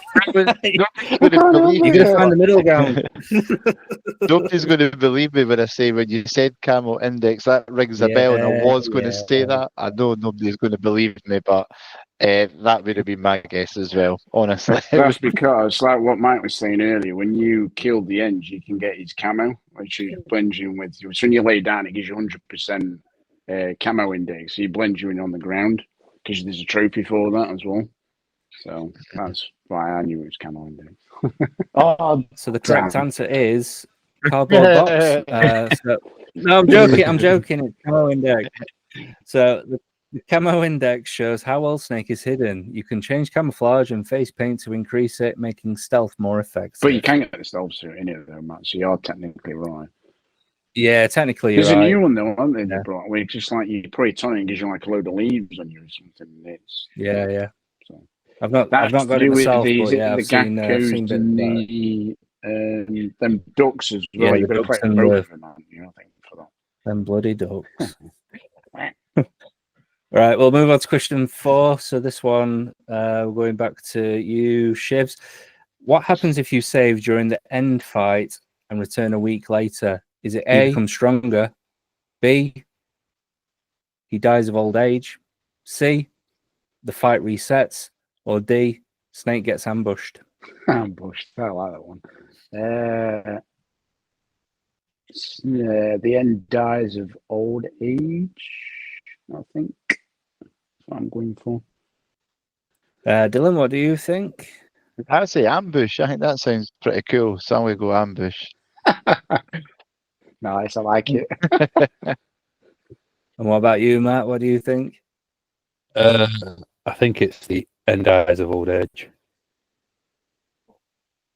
So the correct answer is, he dies of old age. Yeah. So if you save the game during the fight and then leave it a week or alter the clock on your PS2 or whatever. I remember doing that. When you load the save back up, the end isn't there anymore because he's died of old age. Isn't they, if you go back before 7 days, you can get captured, don't you, or something? I think if you get tranked by him, you get chucked in the cell. Oh, yeah, that's right, yeah. I don't think he killed you. I think he don't kill you, but there is another scene. If you go back within 7 days, something happens, and it's got a different scene to it. So I don't know how that works, to be fair. I've not really ever come across that one. I think. Right, let's move on to question 5. So this one will be coming to you, Dylan. Multiple choice. Which character betrays Snake near the end of the game? Is it A, Ocelot? Is it B, Eva? Is it C, the boss? Or is it D, Major Zero? Oh, God. Major Zero. Not a clue. Not a clue. So Matt, I'll give you the answers again. So it's either Ocelot, Eva, the Boss, or Major Zero. I'll go with the Boss. And Shivs, what we're saying. You're stumping now. Because I know the Boss betrays you at the beginning, so that one's crossed off. Ocelot's always been, he helps you a little bit throughout the game, like in the Vulcan fight and stuff, and throws you his guns down. He says, I'll see you later on the plane. But then is it Major Zero or is it Eva? I can't remember because I've not watched the last cutscenes yet. I think I'm going to go with Dylan and say Major Zero because I think Eva always tries to help Snake in Peace Walker and stuff. I might be wrong, but that's what I'm going to go for, Major Zero. Okay, so the answer is it's Eva. Yeah. So see, I can't remember. Oh, I need to finish watching the scene to see what happens. yeah, so you'll literally you're gonna see that scene. But if you play the old one, you'll be like, oh yeah, like I say, yeah, because like I say, I've not played Metal Gear 4 since Metal Gear 3 since it came out on PS2. So since I finished that, I've never played it since then. So like you say, when I watch that cutscene, I'm like, oh yeah, yeah. So it's Eva. Don't she steal that little card thing what the boss gives to Snake? Yeah, it's called the Philosopher's Legacy. That's it, Philosopher's Legacy, yeah. Yeah. She steals that off him, doesn't she, I think? Yeah, the bitch. Yeah. So question six. There's some knuckle. Question 6. So we'll come to you, Matt. What is the name of the experimental tank in Snake Eater? Is it A, Metal Gear X? Is it B, Shagohad? Is it C, Zeke? Or is it D, Arsenal Gear? Ooh. Which Metal Gear Solid was it again? Metal Gear X, Shagohad, Zeke, or Arsenal Gear?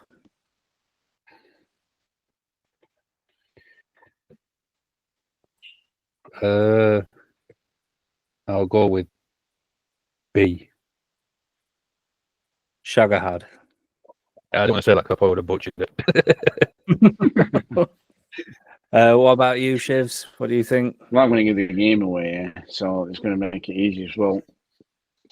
Let Dylan answer it because I'll come back because then I can tell you which ones are all for. So let Dylan do it. All right, well then, Dylan. I guess was going to be is it Arsenal Gear or whatever it is you said the last one. D. Arsenal Gear. Okay. Yeah, that'd be my guess. Metal Gear X is in Metal Gear 1.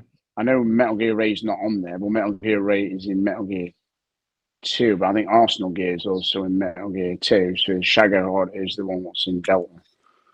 Yeah, that's correct. Yeah, it's the Shagohad. So the Shagohad is a massive nuclear-capable tank developed by Sokolov.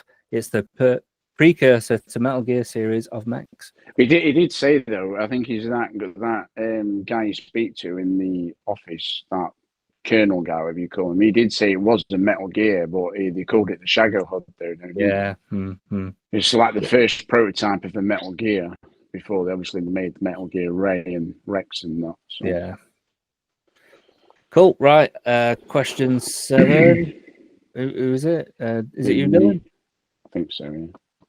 Is it Dylan? Yeah, I think it is. Yep. Okay. Cool.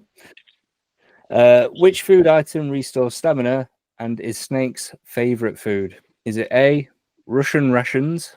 That's hard to say. B, is it snake, as in an actual snake? Is it C, a calorie mate?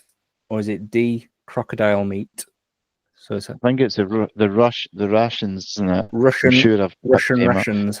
I think it's I think I've picked them up. I think I maybe did get that far. I'll go with that. Matt, what do you think? See, I've seen some of the I've heard some of the reactions that he's done when he had the Russian rations, but obviously I know that rations does do your health, so I'm gonna go different and say crocodile meat. Crocodile meat. Okay. And what do you think, Shivs? See, now I was going to say that either that or calorie. What was it? It was the calories thinking, wasn't it? Yeah, calorie mate. See, I was going to say crocodile one, but I'll go with the calorie one. Yeah, so it's the calorie mate. So calorie mate is a real Japanese energy snack. It's product placement, and Snake even comments on how tasty it is. See, I was going for crocodile because I know there's one he eats. And he's like, this is really tasty. Yeah, he goes, "Wow, I want more." Yeah. He's like enthusiastic. That's why when Matt said crocodile, I was like, oh crap, I was going to say that. I'll just go for opposite one then. Right, we've got 3 left, and so far we've got Matt on 5 points, we've got Dylan on 3 points, and we've got Shivs on 6 points. So I think what I'll do with these last ones, rather than going to Shivs first, I'm going to, like he says, leave him last because he's probably got more knowledge about this game than anyone really. Right, so question 8. So we'll come to this time, Matt. This is a true or false. You can cure broken bones and poison manually via the cure menu. Is that true or false? So you can cure broken bones and poison manually via the cure menu. Oh, I definitely know that you can. I'm gonna say I've seen, and I know it's unfair on Dylan. I've seen when Shivers has been attacked from the game that you can go into a thing and like wrap a bandage on it or get your knife to flick the bullet out and stuff like that. So I'll say true. What do you think, Dylan?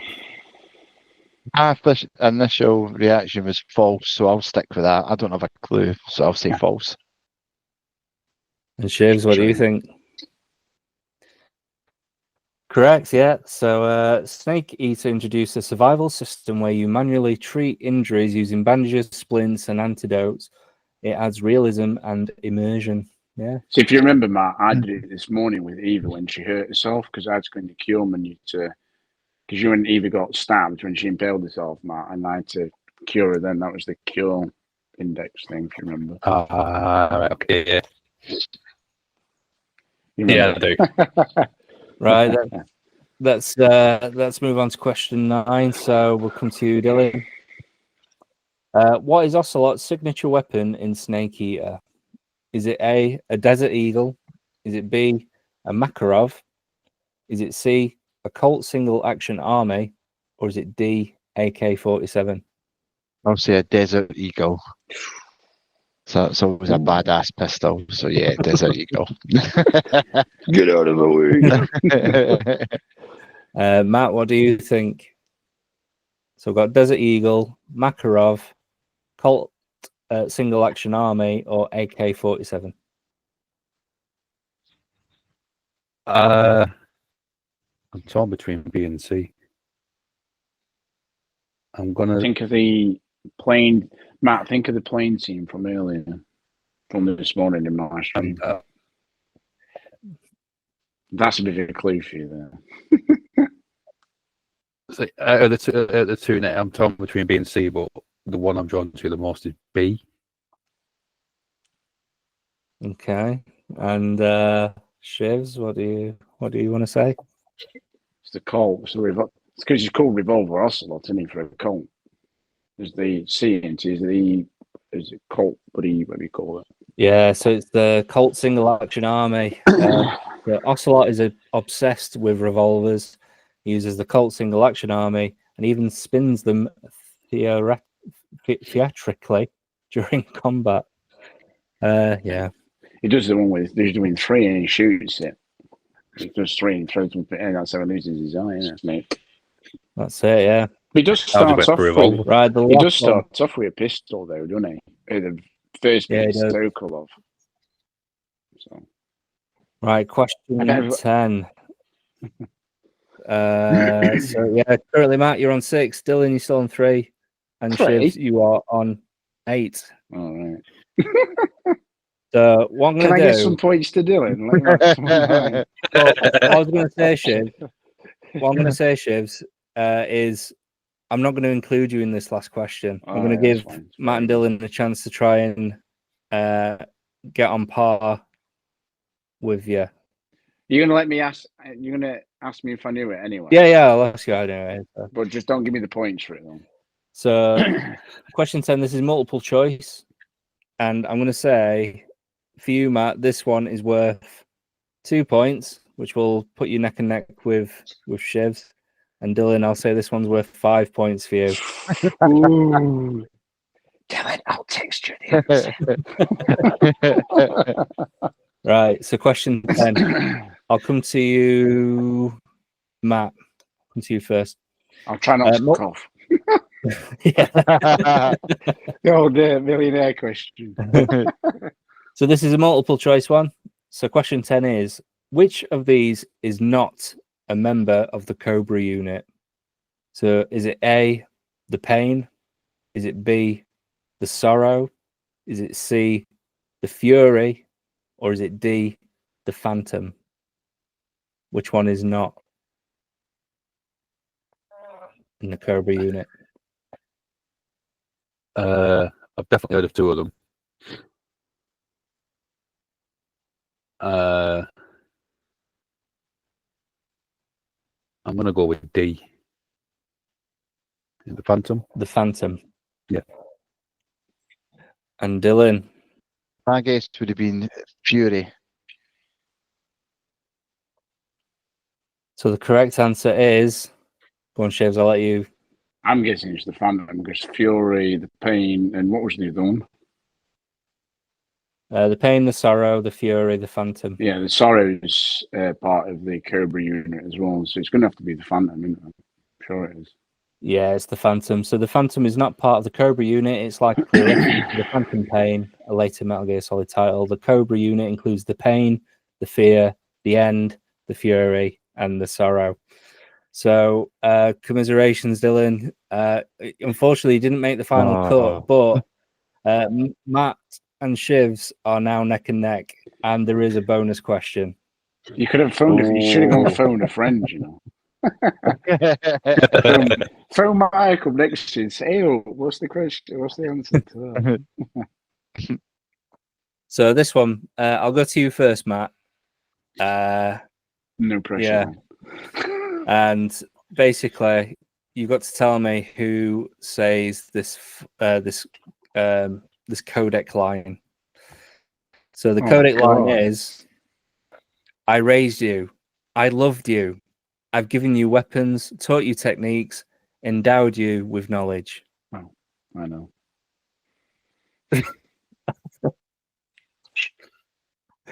That I'll give you a clue. You probably saw it this morning on on Shivers stream. in fact, I think she said something very similar. Would it be the big boss? The boss. Yeah, the boss. The boss. The boss. Okay, and Shivs. Yeah, it's the boss. Yeah, well done both. You both get the point. You've both won together. Well done. Yeah, so it was the boss. Yeah. So this emotional line is part of the boss's final speech. It reflects her complex relationship with Snake and the tragic nature of her mission. And then becomes the true big boss. Yeah, that's it. Yeah, well done. Yeah, sorry, Dylan, to put you through that. Oh. I got 3 more points than I thought I would have got. So. Well, my quiz, you might end up getting better because mine's a little bit more not Metal Gear related. So you're right. Yeah. So yeah, do you want to do your quiz, Shivs? Can do. I might be a bit rusty or get a bit. I'll make sure I don't give the answers out. So. Right. So this is for all 3 of you, so you can decide what. These are all years of when the games were released. So the first one was released on the NES in what year? Ooh.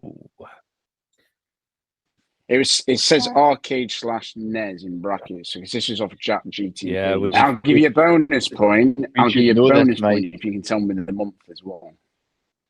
So you can might need to guess, because it was a question from the other week. So I can't remember the answer. No. Oh, I'll do you first, Matt. What are you thinking? Yeah. What year do you think it was Mario Bros was first released? I thought it was 1989. I'll put 89 for you, just trying to. What are you thinking, Mike? See, I was thinking around the same time, so I'll say 88, just to be different. And you, Dylan? I was thinking 86. Do you know what? Actually, Dylan's the closest. He's 83. Oh, wow. Yeah. It was out. Mrs. Mario Bros. On the arcade in NES was released in 1983. It was released in the month of March. Ah. So March 1983 that was released. So Wow. Dylan gets a point, so he's in front of them. Yes. See, I told How much you about have you paid him, Dylan? I've just gave him the money back Chris- that he bribed me with the other one from that one. So, like I said, I've got all the months. So if you do get them tied between the three of you, you can tell me the month as well. If you tell me, I'll give you that. Second one is, what year was The Legend of Zelda released on the NES?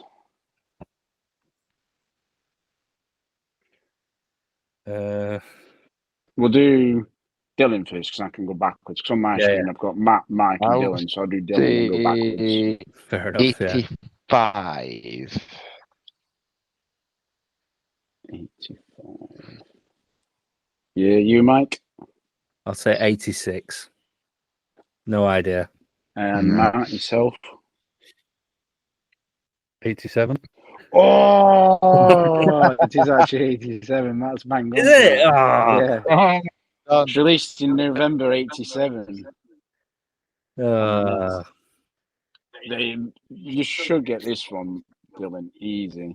I'll let you tell you what it is. So, in what year was Sonic the Hedgehog released on the Sega Mega Drive? What year? Dylan should know this one, surely. Surely. Come to you first, Matt, because obviously I'm going down the list. Come on, Dylan.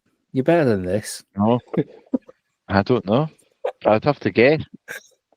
I'm trying to think of when I played it when I was a kid, but You'll kick yourself when I tell you. this is going to be so annoying. I'm going to say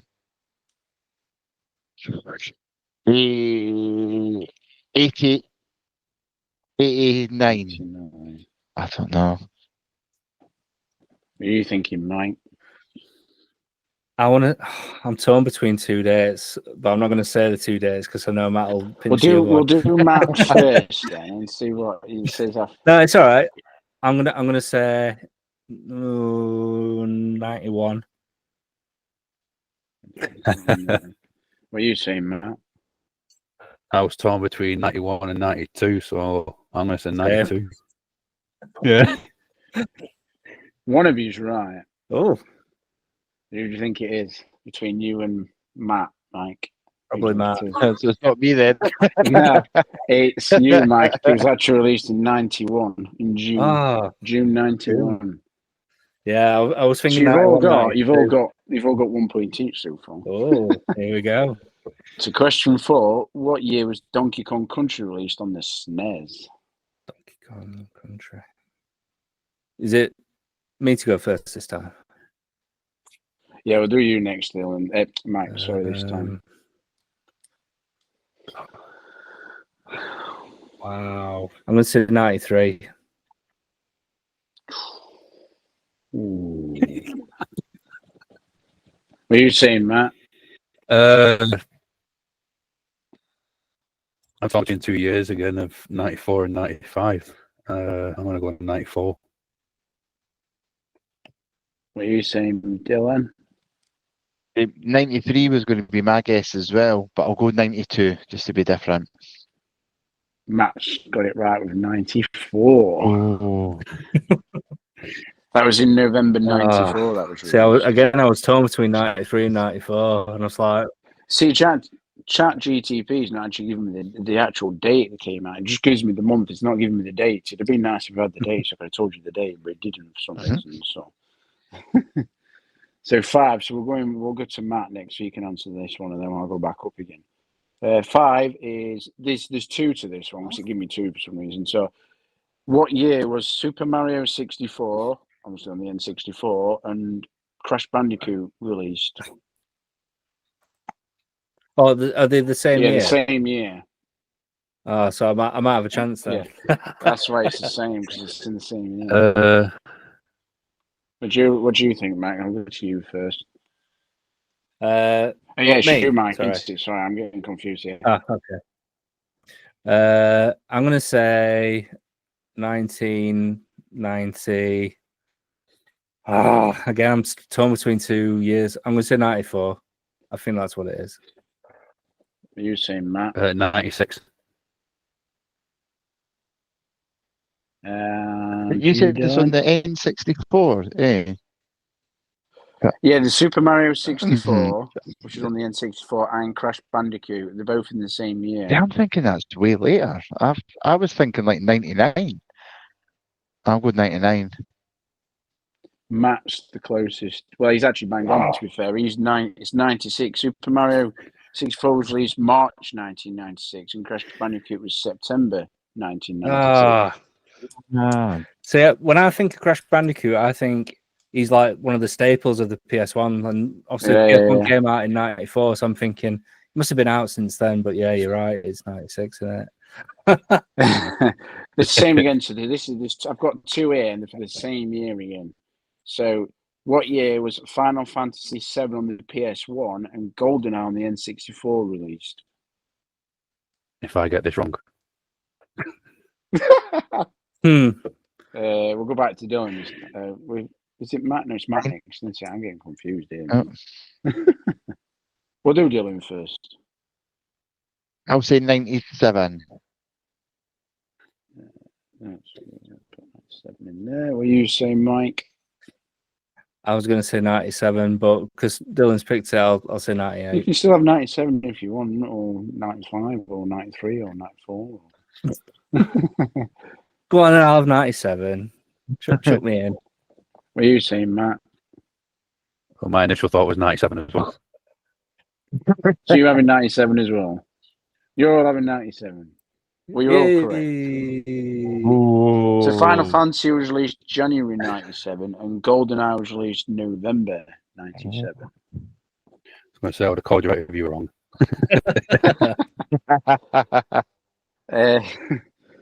7 is Mike will know this one hopefully. Say two games again for the same year. Legends of Zelda: Ocarina of Time for the N64 and Metal Gear Solid on the PS1. Yeah. And I know this one, so I'll let everybody else answer first. So we'll do Matt this time. What are you reckoning? I'm just like chat GTP's right. I'm going to say 98. You're saying 98. What about you, Dylan? What do you think? 95? Don't know. And Mike, what is it? I'm going to say 98 as well. Cheers, it's 98. So, Legend of Zelda: Ocarina of Time was released in November. Metal Gear was September. This has got 2 as well. For some reason, it gave me 1 to start off with, and it's all like I say, jumped to 2. But question A is Halo Combat Evolved on the Xbox and GTA 3 on the PS2. What year was that? God. I think we had this question or something similar on Coach Marv's podcast that we did with him, where we had to guess which was older, and I think they were released in the same year. Obviously, it is, but I remember having this as one of the questions. I think Halo was definitely on it. I think it was. To be fair, thinking about it, I think if I remember right, I think they were both. What you said. Yeah. Who's it to go first? I've lost track, man. I'll go with Matt this time. 2001. 2001. What are you saying, Mike? I was thinking 2001 as well. Dylan? Yeah, I thought 2000. 2000. Two of you are right. Mike and Matt are correct. Both 2001. So November for Halo and October for GTA 3. Yeah. So that's point for that. So I'm just making sure I've got the points down. Number 9 is Kingdom Hearts on the PS2 and Metroid Prime on the GameCube. What year was that?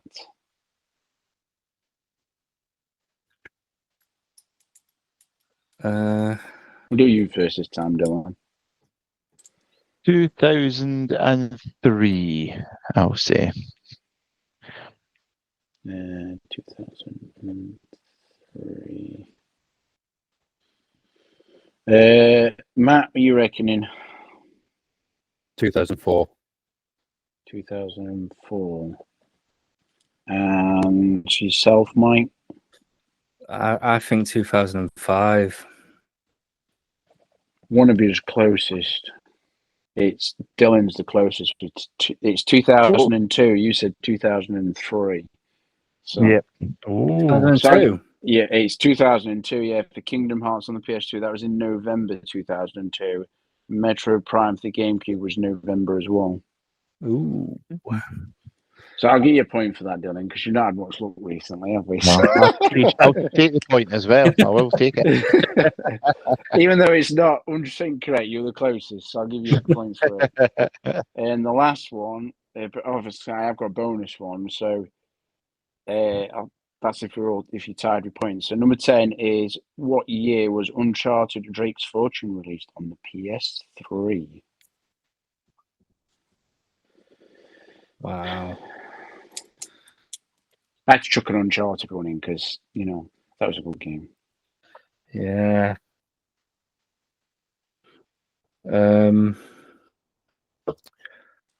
I'll say 2000 oh god, 2009. Not a clue. Dylan, what do you think?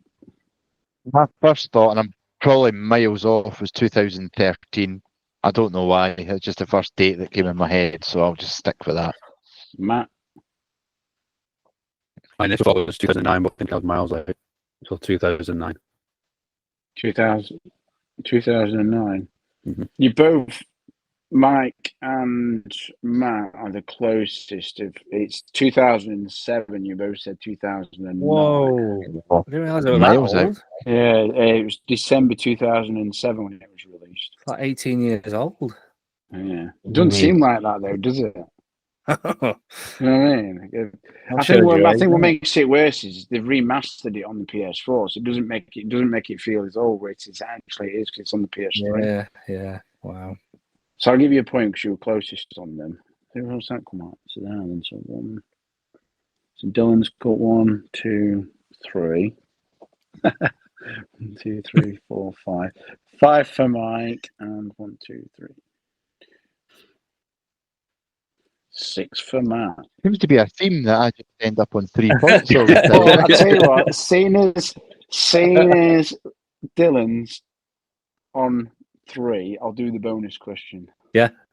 What year was Echo the Dolphin released on the I had to put Echo the Dolphin in. 94. I don't know. Say 92. Oh, 92 actually. That's what I was going to say. I think it might be 1992. That's just a 1992. It just came in like a wave. Mm-hmm. What are you saying? 92. 92. You're all correct. See how Dylan, you get an extra point. I'll You've got take 4 it. points now. I'll take it. That's more So respect. the winner is Matt with 7, Mike with 6, and Dylan with 4. Well done, Well man. done, everyone. I thought I'd chuck the bonus question, make Dylan feel a little bit better having an extra one. I do. I will sleep tonight better now as well. Now, I kind of gave you the answer to that one, just to try and help you. Nice one. Yeah, we're good at that. Like, I think it's I don't know. It's like some of those games you just don't realize how old they are. Like No, Uncharted, that proper Hmm. put me back there. But it's like you said though, because they're released on like the PS4, like because I've got the remastered versions, but I did have them on the PS3. You don't think that long ago, do you? It's like GTA 5 for the PS3. People don't really think about it. They think, oh, it was on the PS4 and the PS5. But then it's actually quite old because it's on the PS3 as well. And it's like a lot of the remakes. You don't really think about it until you go, God, it's actually been that long. Mad, like. So, yeah, it's crazy. Aye. So, that's my quiz. Yeah, it was good, that, mate. I think Matt had some questions. I don't know because he said to me we're going to do some questions. I don't know if Matt's doing them or not. I don't know. Yeah, have you got any questions? Yeah, I've got 5 questions actually. Oh, okay. Yeah. Are they, is it like just for all of us? Is it just for Q&A type thing? Is it for all of us, Matt, or is it just for Matt and Dylan? Yeah, probably it was more like Q&A, like it where it was in season 1. Ah, cool. Oh yeah, sweet. Yeah, let's do that. So I've put them in. I don't know if some of them have already been asked, so they have. I do apologise. But the first question I've got is, what game character would you be for 48 hours? Excuse me. Sorry, which game director would we? Game character. Which game character? Oh, character would we want to be for 48 hours? Yeah, that's a good one. That's a bloody good one, I've yeah. got quite a few I'd want to be, you know. Mine's would be, and I can't remember his surname. Who's Dead Rising, the first one? Frank. I can't remember his surname in it though. You know, Dead Rising, the zombie game when it's in the big mall and everything. So I used to love Dawn of the Dead so much, the movie, which obviously I'm watching at the minute again, and it's sort of set quite similar. Yeah. It's a big mall full of zombies and everything, and I always would love, and it sounds total morbid, for a zombie apocalypse. I reckon I've watched enough zombie movies and played enough zombie games that I could survive one. So for 48 hours, I would like to be him in Dead Rising. That would be my answer. Just to see if I could survive 48 hours in a zombie apocalypse. I think for me, I don't know why, but the first character that came to mind it's a bit of a cop-out, but it was Spider-Man in Spider-Man 2 on PS3. Oh, nice. That was like the first Spider-Man where you could actually swing around like from building to building, but you could also walk on the street as well. And I just remember like just going like, "What? This game's amazing!" And yeah, I could just imagine being Spider-Man on that game. I know it's a bit of a cop out because he's not technically a video game character, but he is in that game. I think mine would probably be Nathan Drake. I'd like to go exploring for 48 hours. We'll try and find some treasure, then try and claim it, and then I could be rich. You know about like I'd probably get shot or something like that. He's literally murdered hundreds of people. Exactly. It was either Nathan Drake, either John Marston from Red Dead, or what's the other one I was thinking of? Oh, I can't think of him. Can't think of his name. I'll come back to me. Just go with those two for now, but I can't think of the third one again. What about you, Matt? Have you got an answer for that one? Yeah, funnily enough, mine was either Nathan Drake or Indiana Jones, just purely for the Grail hunting and stuff like that. I like stuff like that. Yeah, that would be cool. They need to do another Uncharted. My second question is, what game or series do you miss from a console that you used to have? The series is in like a collection, Matt. You know, like yeah, so it could be a standalone game or a 1, 2, and 3 kind of thing. Oh, okay. And it's like a console you still know you miss playing. Oh, I do apologise for the yawning. Like I said, I've been up since 4.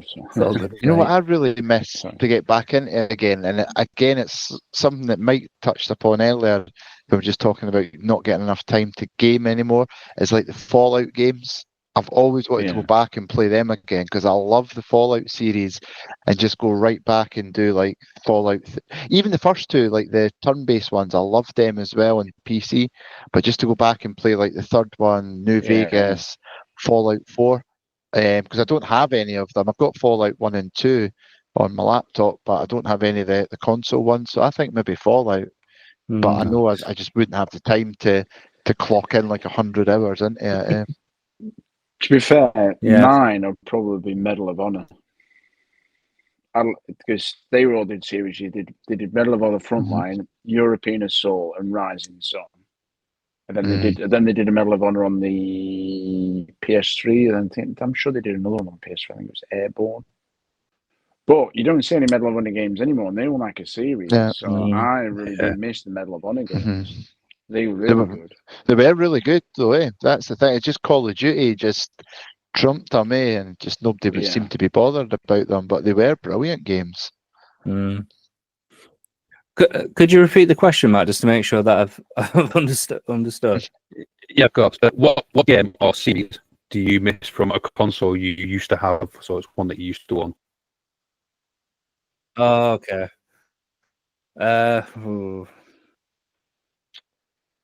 That's tough, that. I'd probably say, I don't know. Thing is, like, a lot of the games or series that I would miss, I still have them, and I just don't play them. So I'd probably say, I don't know, probably Sonic 1 and 2. Hey, I think good shout. I used to play them like all the time when I was a kid, like all day, every day. Because obviously you didn't have memory cards and you couldn't save your game state, so you literally just wanted to get to the the very last boss. And I used to always die on especially on Sonic 2. The last boss was solid, and then once you lost all your lives, that were it. You just had to start again. But I think I'd probably just say Sonic 1 and 2. Good call. Nice answers. Mine is the Left 4 Dead series on the Xbox 360. That's a good shout. That's a good shout. Very good shout. That's a brilliant shout. They were awesome, man.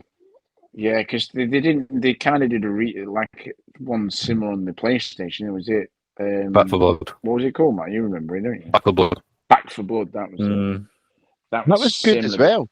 That was actually pretty good as well, though, eh? I spent hours doing Left 4 Dead. Hey, look, hey. Yeah, that's it. That's it. Back 4 Blood. Yeah, but no, I just looked at how silly it is that you go around slapping zombies with a frying pan. I love it. So if you're having a zombie apocalypse, get the frying pan out. Question 3 is, do you prefer turn-based or open battle games? Was that turn-based or open battle? Okay. What's turn-based? I'm being thick. So, like on Final Fantasy 7, where you take it in turns to make you move. A bit like Pokemon and stuff like that. Yeah, exactly that. Yeah, I'll probably say turn-based. That's me being a bit thick. So I see, because I've never really played that genre of games. I'm not really sure what the turn-based is. You see, people be screaming at me, "Why don't you know what turn-based?" Yeah, I'm going to say turn-based just purely because I love Final Fantasy 7, and that's all turn-based when you get into fights and battles and stuff. And then when they did the remake, they took all of that away, and it was just hack and slash, basically.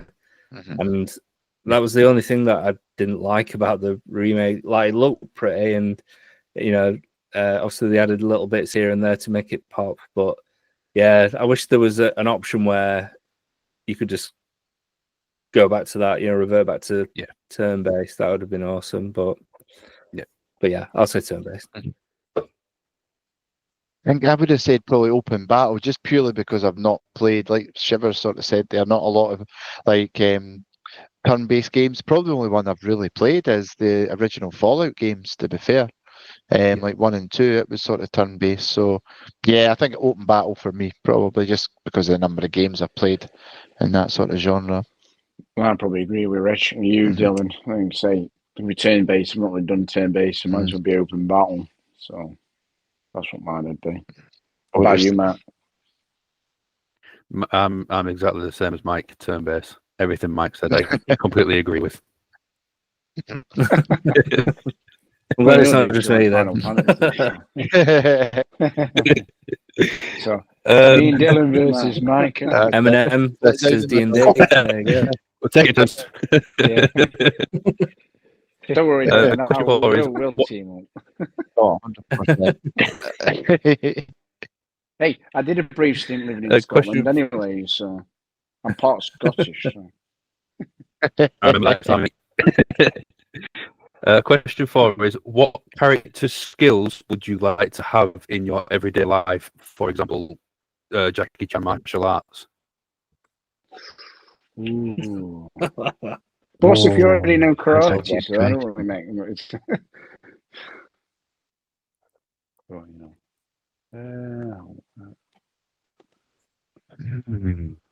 Wow. Good questions, these. That's a really good one.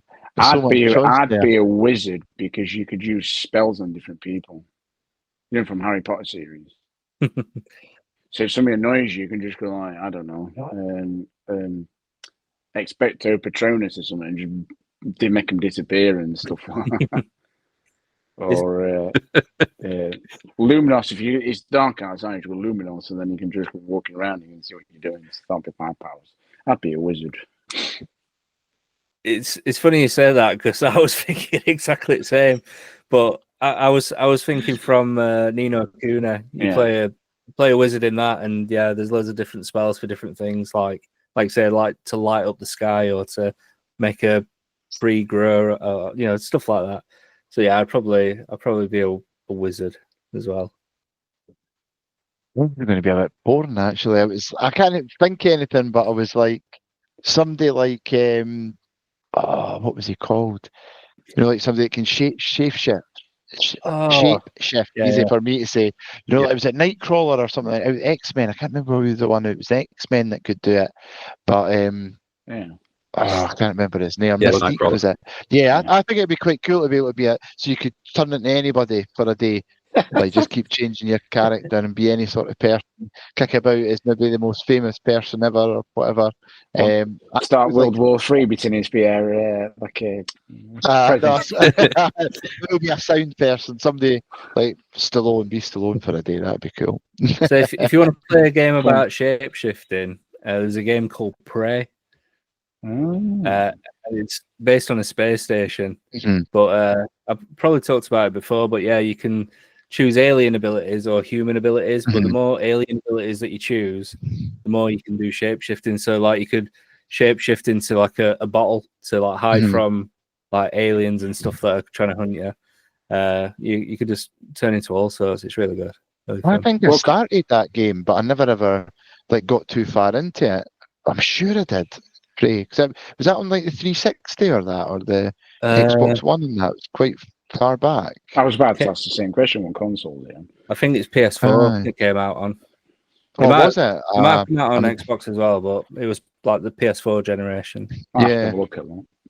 Yeah, I'll maybe double check if that's the game I'm thinking of, but it definitely rings a bell. I'm sure it was Prey it was called.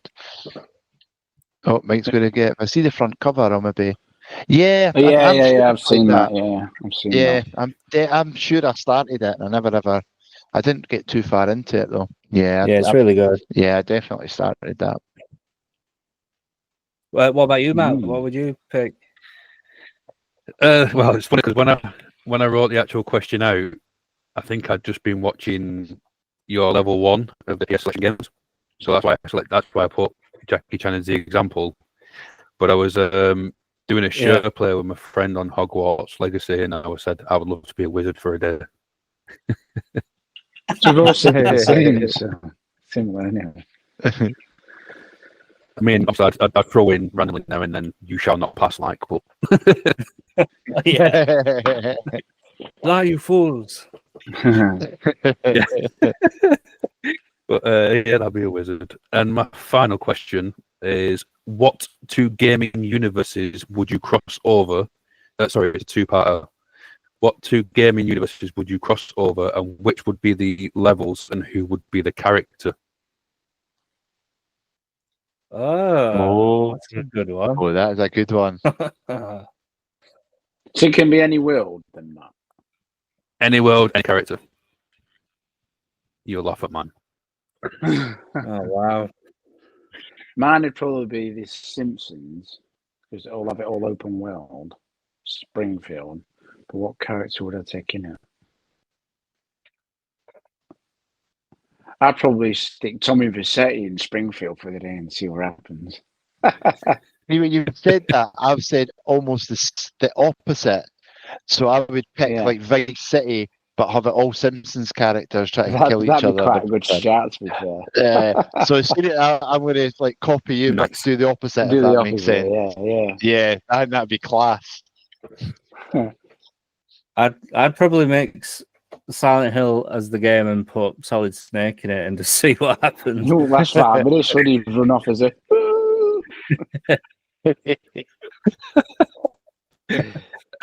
Mine would be the Metal Gear Solid universe, but you'd be running around as Crash Bandicoot. And like, you get an unlimited. You get like an unlimited thingy of apples, so you can just launch them instead of firing bullets, and then instead of getting rations, you get the undercut. Got one of them. Yeah, that's it. Yeah, one of them. That literally came to me before I even finished writing the question. I just thought it'd be just total chaos before the same time, and just Bandicoot spinning around, knocking everybody out. I like that. I'd want to play that. That'd be fun. That. Hey, you can pitch it, Matt, pitch it. Do you know these next Metal Gear Solid games we need to pick? Can we have one with Crash Bandicoot instead? I bet a DLC character or something. Bringing Metal Gear it online now, so they could put Crash Bandicoot in and play online. Yeah, so somebody will figure it out, won't they? Somebody will hack into it. And, yeah.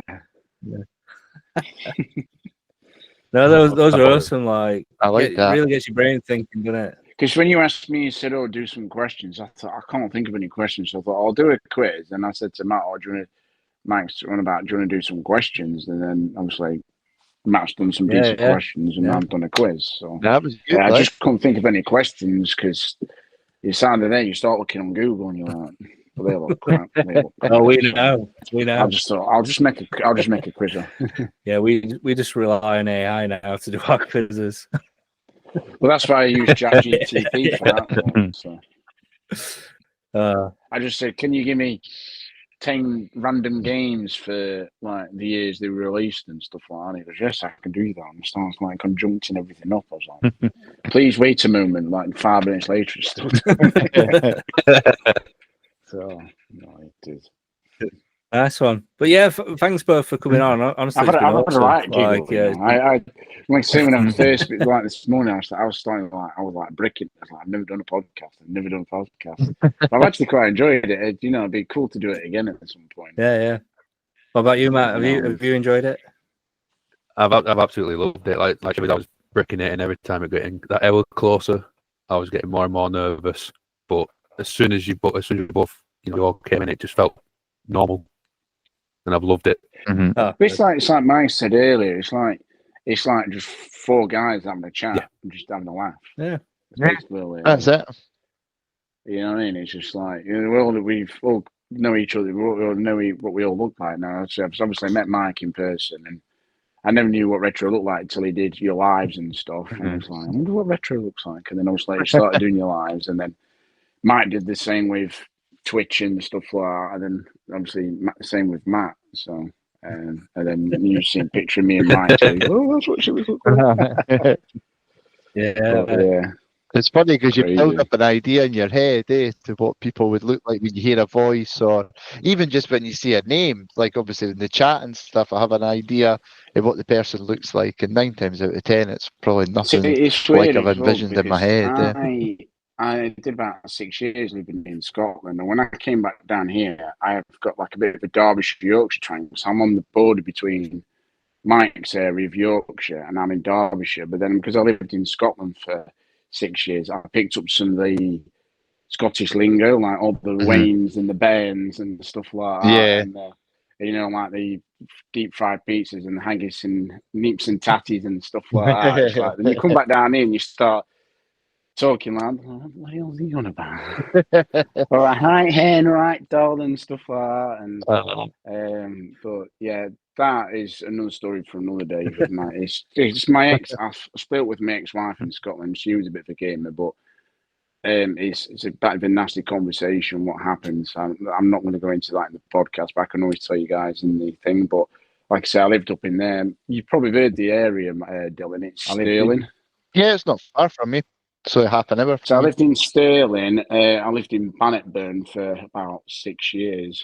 So I went far from the Battle of Bannockburn, the Heritage Centre. Mm-hmm. I lived up around the corner from there. Then we used to go into Falkirk. I've seen the Kelpies. Yeah. I went over to Perth, over the Forth Road Bridge. I've been all around that area in Fife and stuff. So I've seen quite a bit of Scotland, to be fair. But I came back down here because it got quite messy. Me and my ex-wife. So I came back down here because all my family's down here.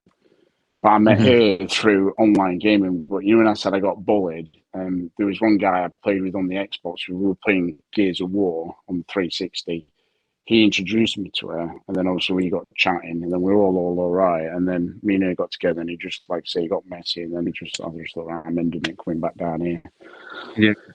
So yeah, I don't mind Scotland. So when you come out with some of the lingo, I'm like, I know what retro is on about. So you two are like, Mike's like, what's he on about? What's that mean? So over there, Dylan said, I'm just going to be a few minutes late. So I said, oh yeah, no danger. And apparently in Scotland, that means that you're pissed off with someone if you say no danger. Yeah. Whereas in Yorkshire, it's like, yeah, it's no big deal. It's whatever. No danger, it's fine. Yeah, no danger. So I usually go, no danger, Red Ranger, like a Power Ranger. But then Dylan, when he joined call, he's like, are you pissed off with me? So I'm like, oh, he goes, because no danger means like you fucked off. It's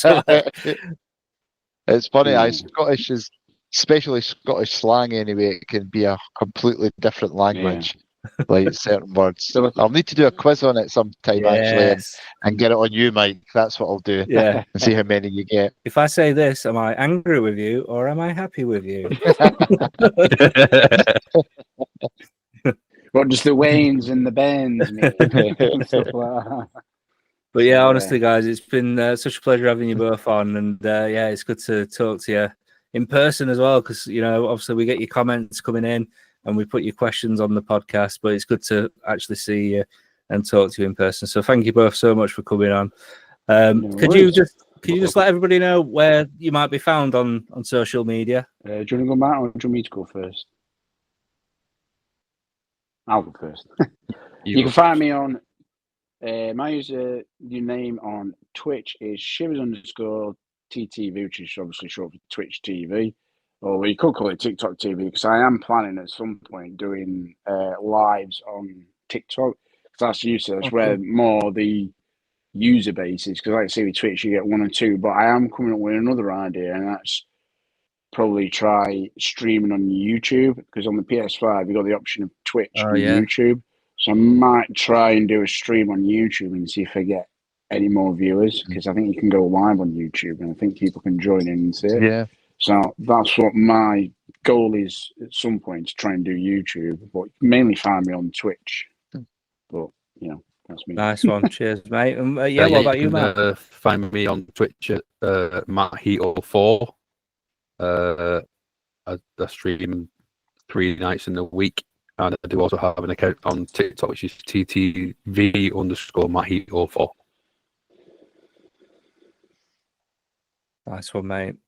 Thank you. And any final words from you, Dylan? Thanks for coming on, guys. It was really good to actually speak to you, like in person. We speak over like WhatsApp chats and obviously any comments and videos and everything else and live. So yeah, just to speak face to face, or close as face to face if we can get at the minute anyway. Hopefully might be able to be up at some point for a few beers or We've got to do a meet. Yeah, definitely. But no, it's been awesome, honestly. The time's just flied by. Yeah, it does. Yeah, thank you, guys. Well, thank you very much. I really appreciate it. Yeah, come on. No problem. It's been an absolute pleasure. Thank you. Cool. Right. Well, that's it. So, yeah, we've got 2 more episodes to go. So, if you haven't already, please do drop us a review. We've only got 8 reviews on there. So, all 5 stars, obviously, because, I think we're one of the best podcasts out there. That's what my mum keeps telling me anyway. So, but yeah, thanks everyone. And I guess until next time, take care, stay safe, and stay awesome. Ta-ra.